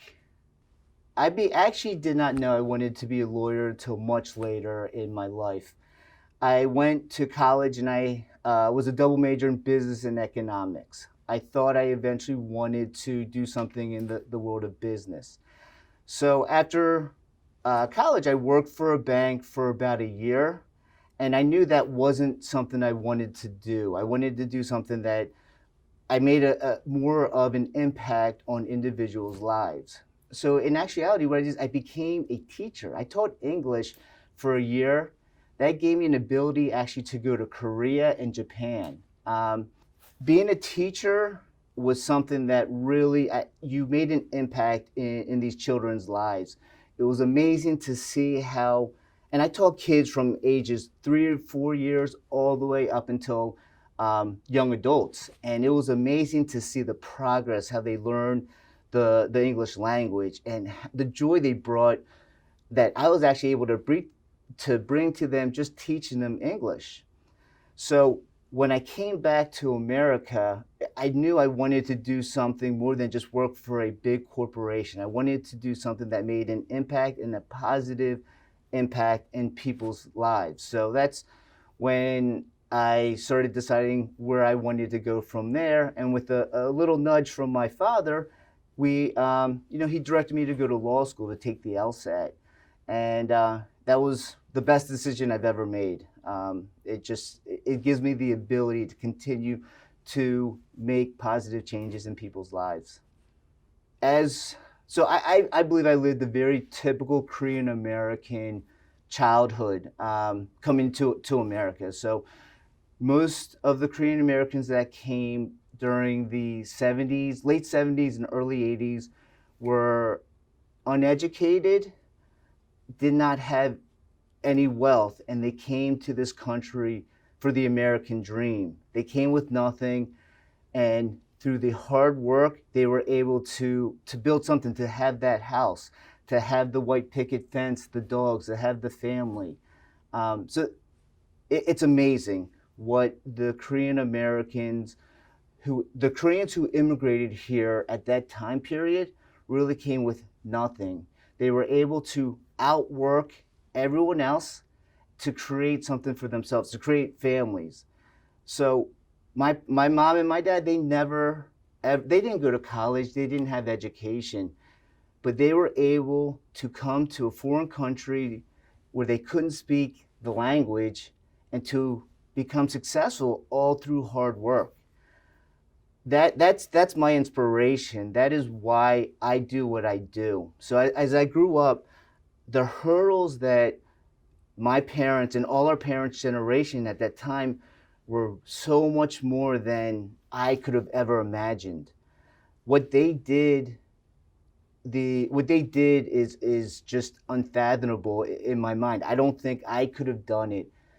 There's nights where I'm working till 2 or 3 in the morning, and during that night, throughout the nights, I get tired and I think, you know, why am I doing this? And I think about my dad, and I think about all the late nights he worked, the times where I didn't see him because he was at work. He never had a break, and I try to emulate him, and I really try to live up to him, and I don't know if I can, and that's why I do what I do. Growing up, my parents always told me and my brothers we should pick a profession that makes a difference, that helps people. And I never knew I wanted to be a lawyer till I was in my mid-20s, but I knew that I wanted to help people. And the funny thing is, my oldest brother's a doctor, my middle brother's a teacher, and I'm an attorney. We all work in a service field, and we're here to try and help people, help individuals, help better them, to create positive change. And it's really, I believe that all of us are inspired by our parents. We have to continue to pass on that generation's our legacy, our history. We can't forget who we are. I believe the history of Koreans, the history of Korea that it's a history of success. Korea has been a small country where China's tried to come in and, overrule us. Japanese tried to outbreed us. But what we did, Koreans always fought. They never gave up, and they always were proud of who they are. And as a Korean American, I think that I'm blessed because I have that Korean heritage that my parents had taught me every day to be proud to be Korean, but also be proud to be American.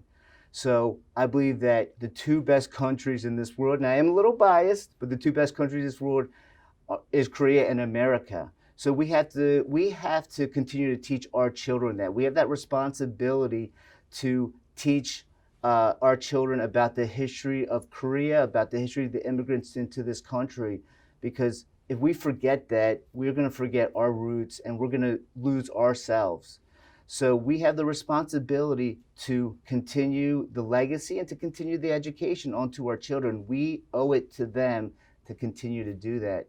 And that's why programs like this, it's amazing because we can continue to talk to the younger generation about not only leadership, but about the pride and about Korean American history. So I believe the role for Korean Americans in this next generation is to bring the community together. Right now in America, there is a lot of hate. There's a lot of dividedness in America. I think as Korean Americans, we have a unique ability to bridge that gap. I believe that we have the responsibility to bridge that gap within mainstream as well within the Korean American community. Although we are a small community, we have individuals with great talent and great ability. So we have to continue to foster that, and we have to continue to foster relationships not only within our community, but within the community as a whole. What I really would tell everyone is all the young emerging leaders, or just everyone. So first of all, I think every person is a leader. If it's a leader within their family, within their siblings, within their church, their sports team, we're all leaders. And really, I want to convey that as emerging leaders, you need to do something that you truthfully and honestly, with all sincerity, want to get involved with. Never ever get involved with something that just you want your name out there or you want to be in the limelight. As you're doing what you're doing, you also have to be accountable. You have to be able to take responsibility for any mistakes, and that goes so any successes will come onto you as well. Also understand that as a Korean American, we have a responsibility to set an example for other Korean Americans, and we also have the responsibility to help other Korean Americans. And I know it's something that may seem unfair or something that's difficult, but as it's such a small population here in America and really in the world, we need to create a stronger community to help each other. And when we lift each other up and everyone around us becomes successful, it's going to be better for all of us, not just that person or this person, for all of us. So really, we need to stay positive, and we really need to help each other.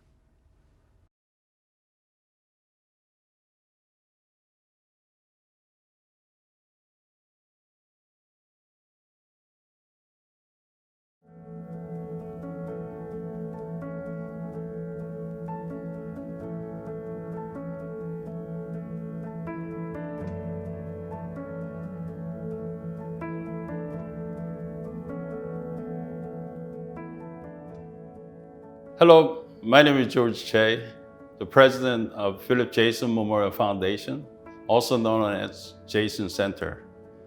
Our organization is named after great leader and true Korean American, Dr. Philip Jason.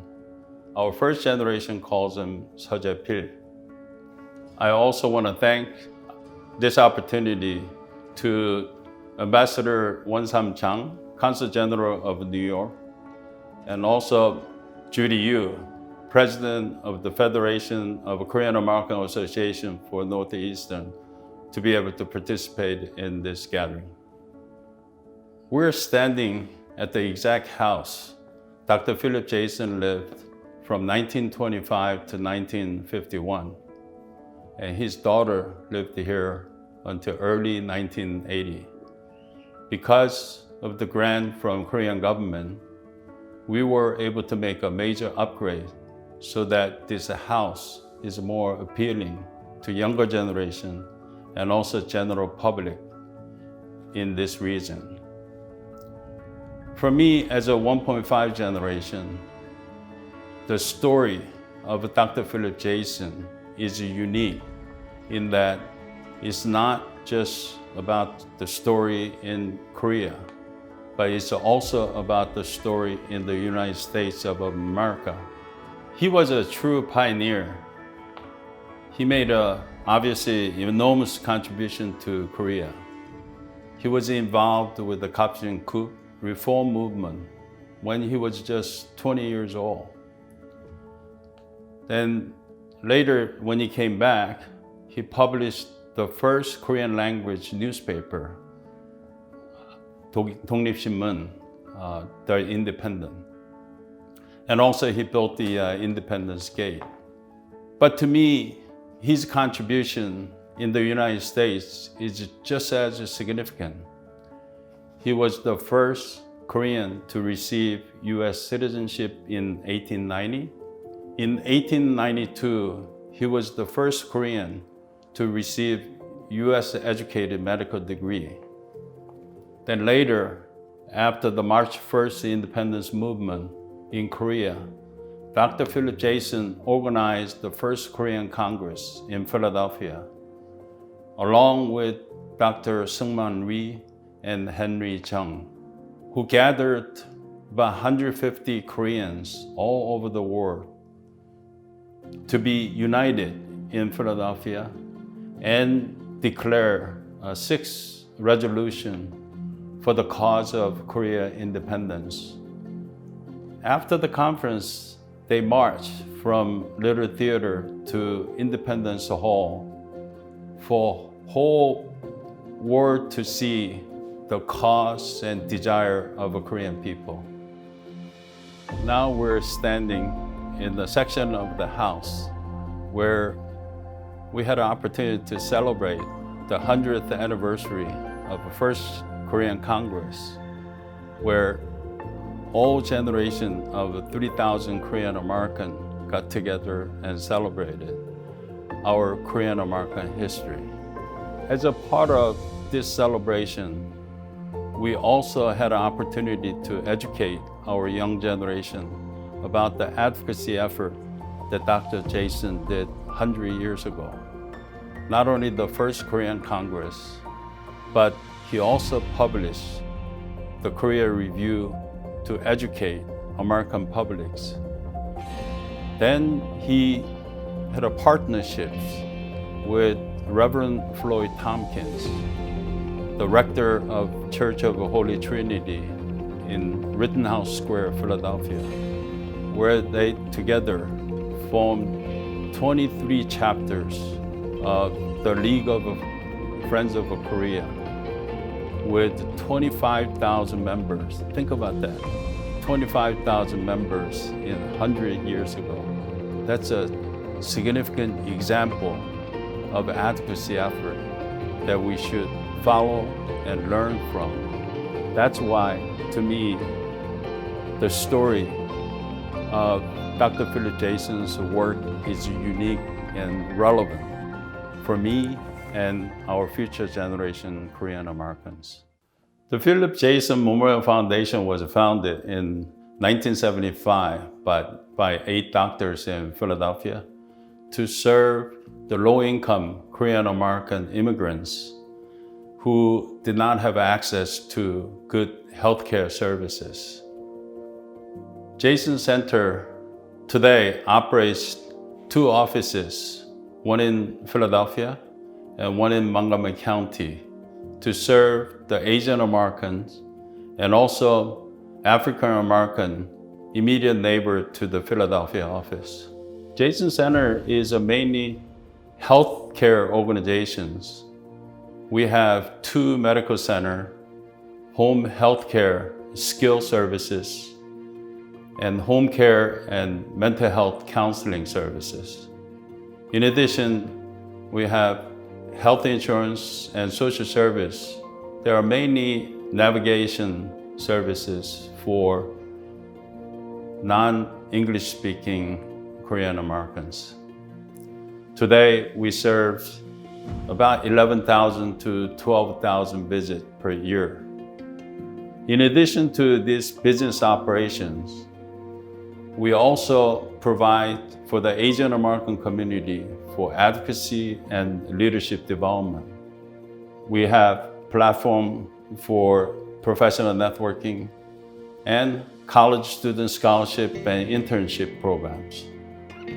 We also operate the Jason Youth Academy, whose mission is to cultivate future leaders by learning their heritage and leadership skills, and also practicing volunteerism.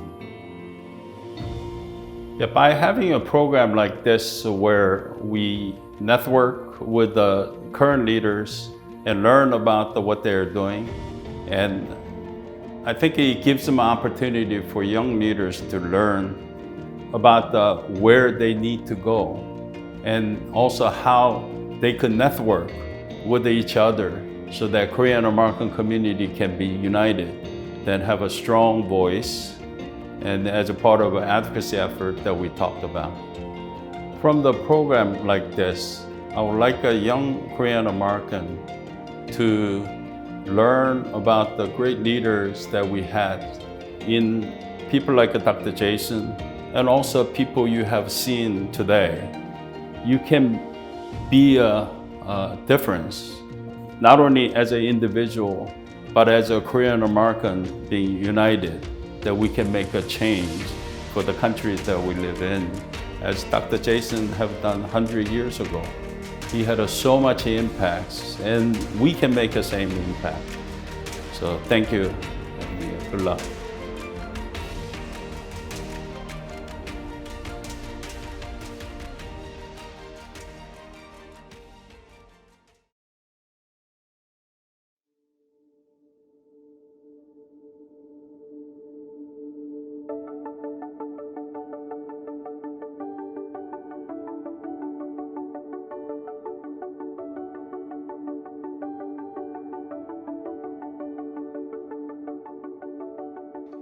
Hi, my name is Abraham Kim. I'm the Executive Director at the Council of Korean Americans. I'm so happy that all of you have tuned in to learn more about our organization.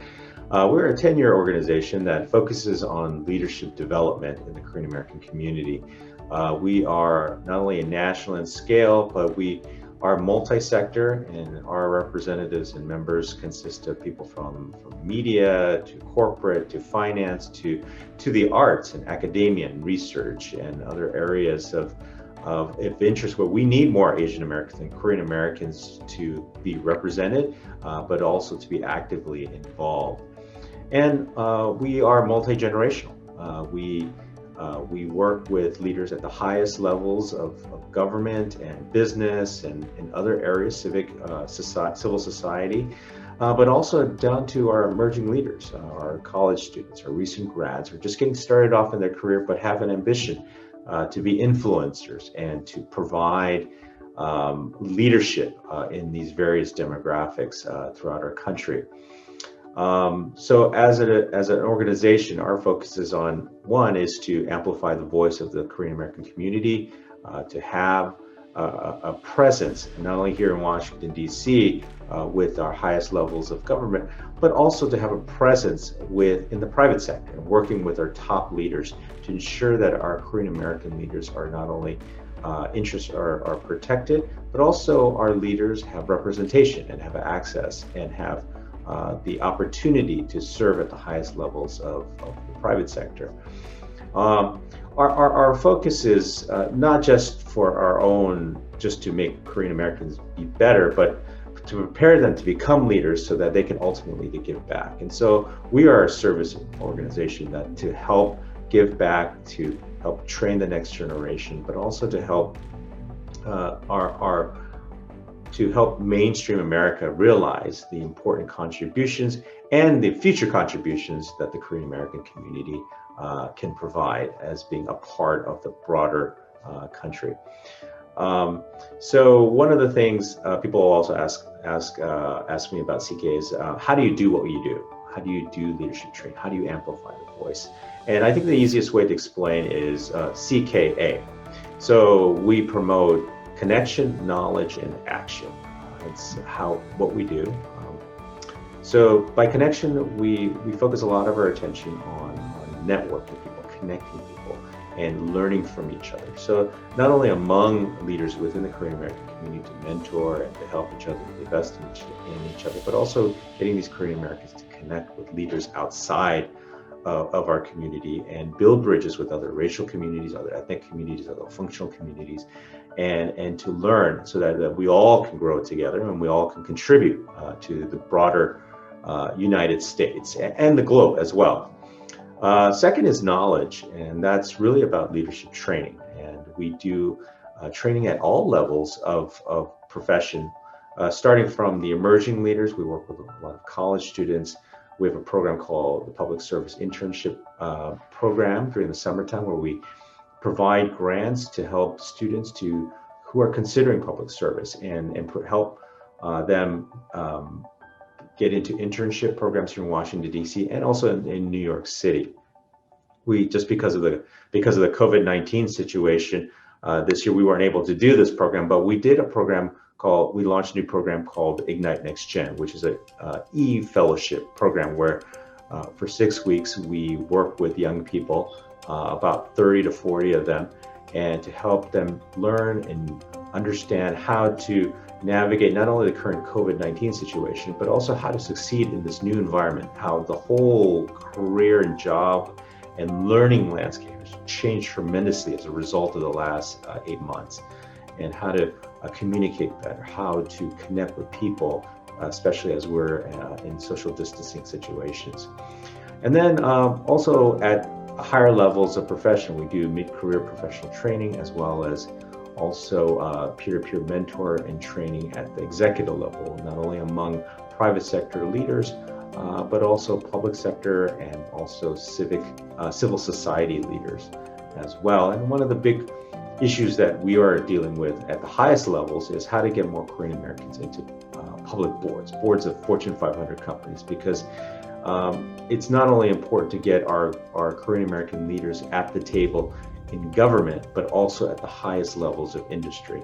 And so how do we get them into C-suites as well as boards of these important companies that shape our economy, our country, and the world? And then thirdly is action. And this is really about advocacy and mobilization. As you know, there are a lot of problems not only in our country, but also in our community. And how do we mobilize leaders across sectors, across demographics, to get them to focus together on particular problems that we can fix as a community? And one, as I mentioned before, is representation. How do we get more Korean Americans, not only in these opportunities to serve in leadership roles, but how to prepare them for that, how to teach them soft skills, how to learn to teach them how to network and connect with the right people, but also how to, once you're in these places, how to become an effective leader and mobilize a multicultural community. And so all of these things, we work and mobilize leaders to address representation, racial tensions and racial understanding, building bridges with other communities, and also more broadly on foreign policy issues where we're very interested in U.S.-Korea relations, as well as things that are going on the Korean Peninsula with North Korea and other places like that, that we as a community are not only care about, but could have an influence on. And so we mobilize leaders to talk about those kinds of things. So not only talk about, but do something about it within to influence our leaders, our government, and other communities to have a positive influence on these important issues that we care about. So in a nutshell, that's what we do as an organization, and we invite you to learn more. We have podcasts, we have webinars, we have many different kinds of opportunities, scholarship grants for young people as well, as I mentioned during the summertime. But also we encourage people to join our community as well. We represent about 250, 300 leaders across the country, but we're always growing and looking to connect with important leaders that are movers and shakers in various parts of the country, and who are interested in giving back and working with a larger national community to make a difference in not only making the United States a better country, but also how to make this world a better place as a result of our participation and our leadership. So thank you very much for your attention. And if you have if you want to find out more about our organization, come to our website as well, councilka.org. That's councilka.org. And you can find out more information, and of course sign up for our monthly newsletter that we distribute to all of our stakeholders and community members that are interested to stay connected with our organization. So thank you very much, and have a wonderful day.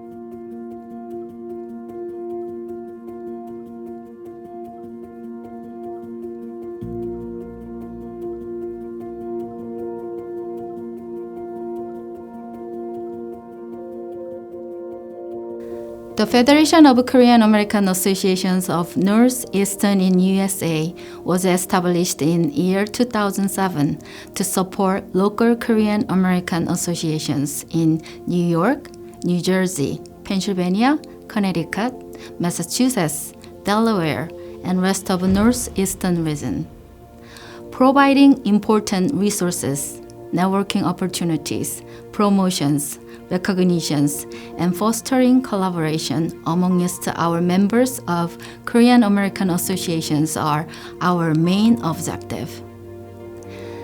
This year, some of our Korean American Association members provided great efforts and outstanding services in supporting the Korean American community during COVID-19 pandemic. It is my privilege to share photos of their activity with you. It is my honor to introduce Korean American Association of Greater New York, Queens, Connecticut, New Jersey, Southern New Jersey, Greater Philadelphia, Central PA, Massachusetts, and Delaware. Here we go.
안녕하세요. 재미한국학교협의회 낙스 총회장 김선미입니다.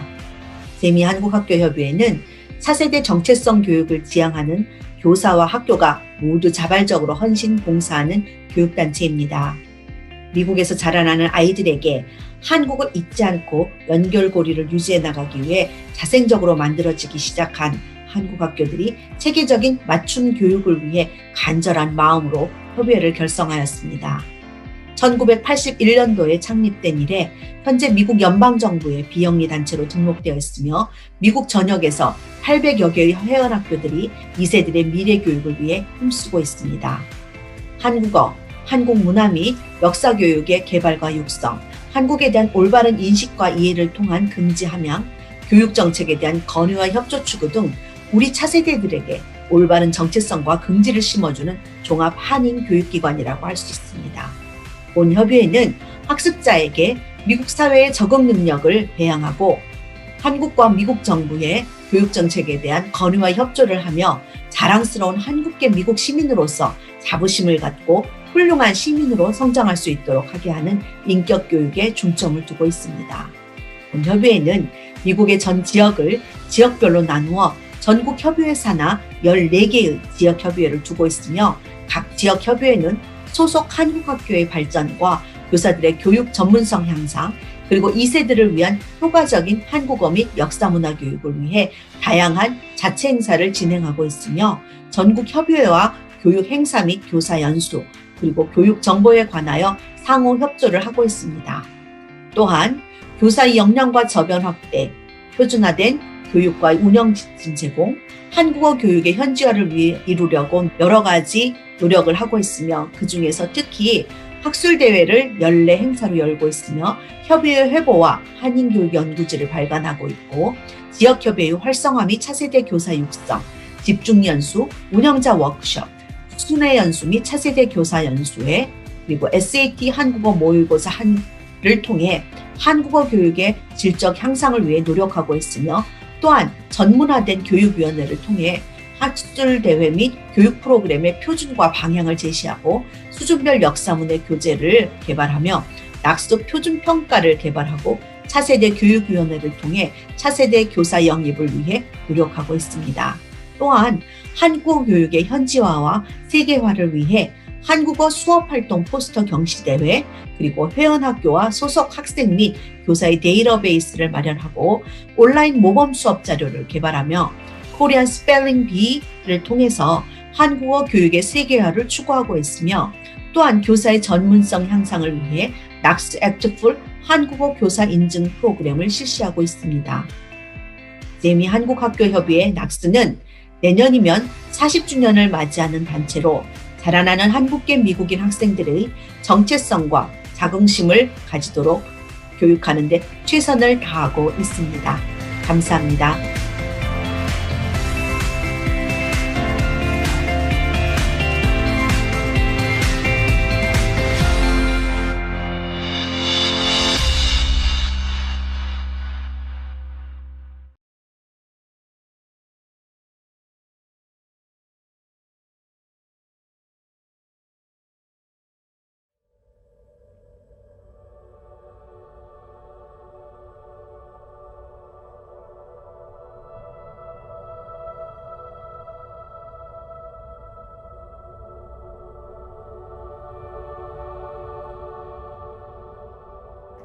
Hello, my name is Jenny Kim, and I'm the National President of Korean American Coalition. Korean American Coalition, also known as KAC, is a 501c3 nonprofit organization established in 1983 in Los Angeles to promote the civic and civil rights interests of the Korean American community. After the 1992 LA riots, and with the increased interest in Korean American community organizing, KAC has become national and established chapters with local leaders in regions with large Korean American population, such as Atlanta, Chicago, Dallas, Honolulu, San Diego, Seattle, and Portland, Oregon. We do still maintain a headquarters in Los Angeles with the largest Korean American community in the US.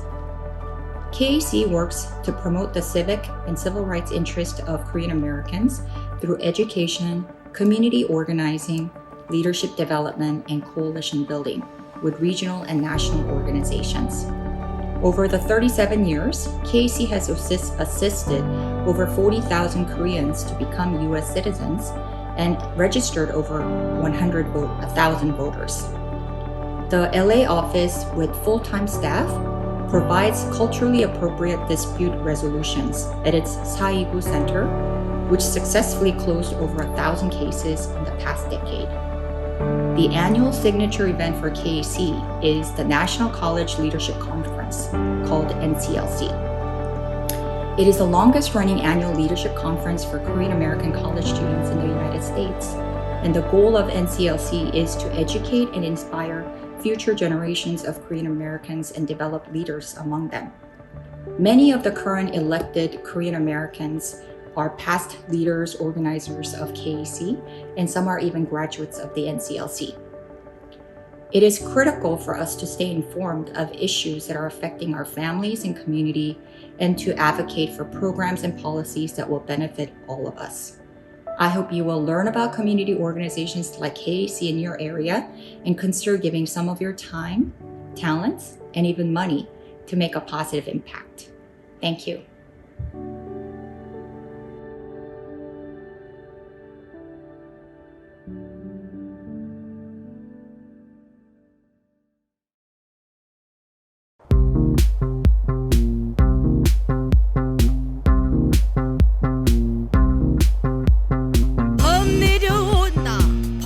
내려온다.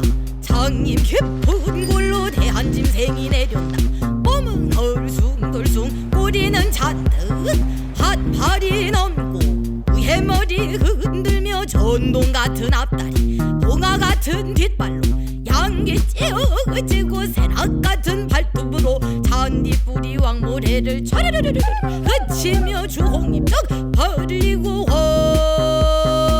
허리랑 하는 소리 하나리 묻어지고 땅이 툭 꺼진 한듯 차례 정신없이 목으로 움츠리고 가만히 엎젖었다. 멍 내려온다 봄이 내려온다 송이 깊은 골로 한진생이 내려온다. 누의 머리를 흔들며 양기 쭉 찢어지고 몸은 얼숭덜숭 꼬리는 잔뜩 봄 내려온다 봄이 내려온다 송이 깊은 골로 한진생이 내려온다. 누의 머리를 흔들며 양기 쭉 찢어지고 몸은 얼숭덜숭 꼬리는 잔뜩 봄 내려온다 봄이 내려온다 봄 내려온다 봄이 내려온다.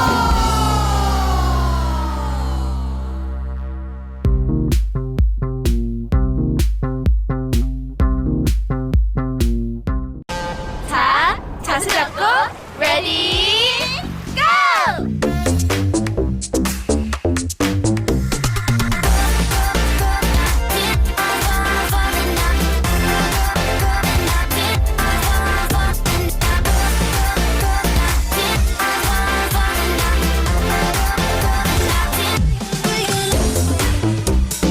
힙하게, 시크하게, 쿨하게 Feel the rhythm of Korea.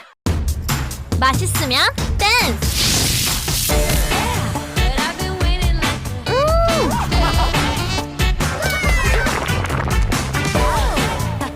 와우. When you call me, I respond calmly. 대박. Whenever you call me, I with your fish. 춤을 부르는 맛에 빠져보세요. Feel the rhythm of Korea. 이제 조명 쏩니다.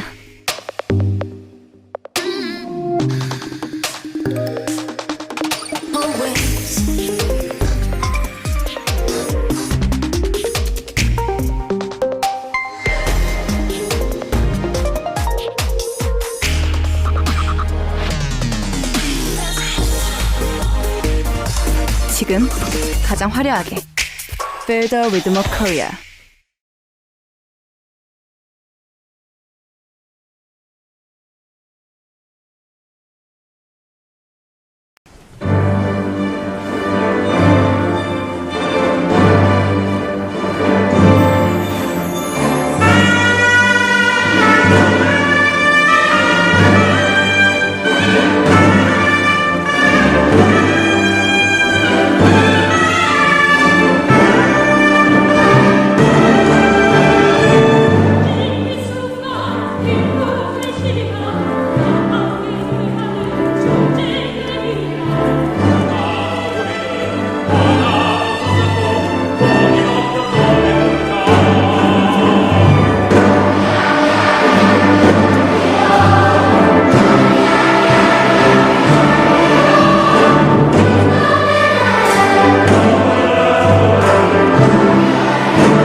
Hello, my name is Lieutenant Colonel Brendan Toulon, and I am the commander of the Mid-Atlantic Army Recruiting Battalion.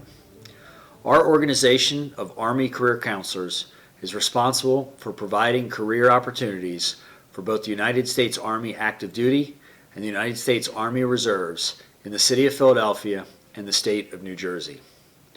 I want to thank Ms. Judy Yu, President of the Korean American Foundation of Northeastern United States, for allowing me the opportunity to engage with you today, the Young Korean Americans Forum, about Army career opportunities in both the United States Army Active Duty and the United States Army Reserves.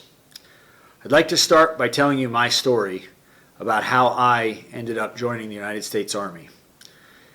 I am a resident, or was originally from the area of Philadelphia in Bucks County, Pennsylvania, and in 1998 I joined the Army. And for the last 21 plus years, I've had the opportunity to serve in the United States Army Active Duty all over the United States and the world. Personally, I have served in the Republic of Korea on 4 separate occasions as late as back as 1999 and as recently as 2019. And it's been an honor to have spent over 8 years of my life living in South Korea, working alongside our Republic of Korea allies, as well as a multitude of Korean Americans who serve in the United States Army. Korean Americans have served the United States Army over the history of our Army so well, and it builds and it adds to the diversity of our formation, and Korean Americans have proudly served in a multitude of jobs in the United States Army. It's been an honor to meet those individuals and to serve alongside them over the last 2 decades of my Army service. One of the things I want to talk to you today is about the opportunities in the United States Army. But I would be remiss if I did not start by talking about kind of the environment that we are living in here in 2020 as we get ready to roll into the year 2021. The current environment, obviously, with COVID and all those things going on, are affecting young people at a disproportionate rate. Obviously, all of our lives have been affected by COVID. And that you can see that in the numbers when you look at the number of unemployed people around our country, both in the region and the United States as a whole. But it also talks about how many people are underemployed because job opportunities are not exactly in the position that they were prior to the pandemic affecting the world. And so you have a large proportion of young people that are coming out of high school and college and are being underemployed or are currently struggling to find steady employment. College experiences for those who have chosen the college route are completely different than the experience that I had back in 1995. So right now, all learning is either in a virtual environment or you're not living on campus, and therefore a lot of young people are spending lots of money in terms of student loans to go to college, but aren't getting the full college experience.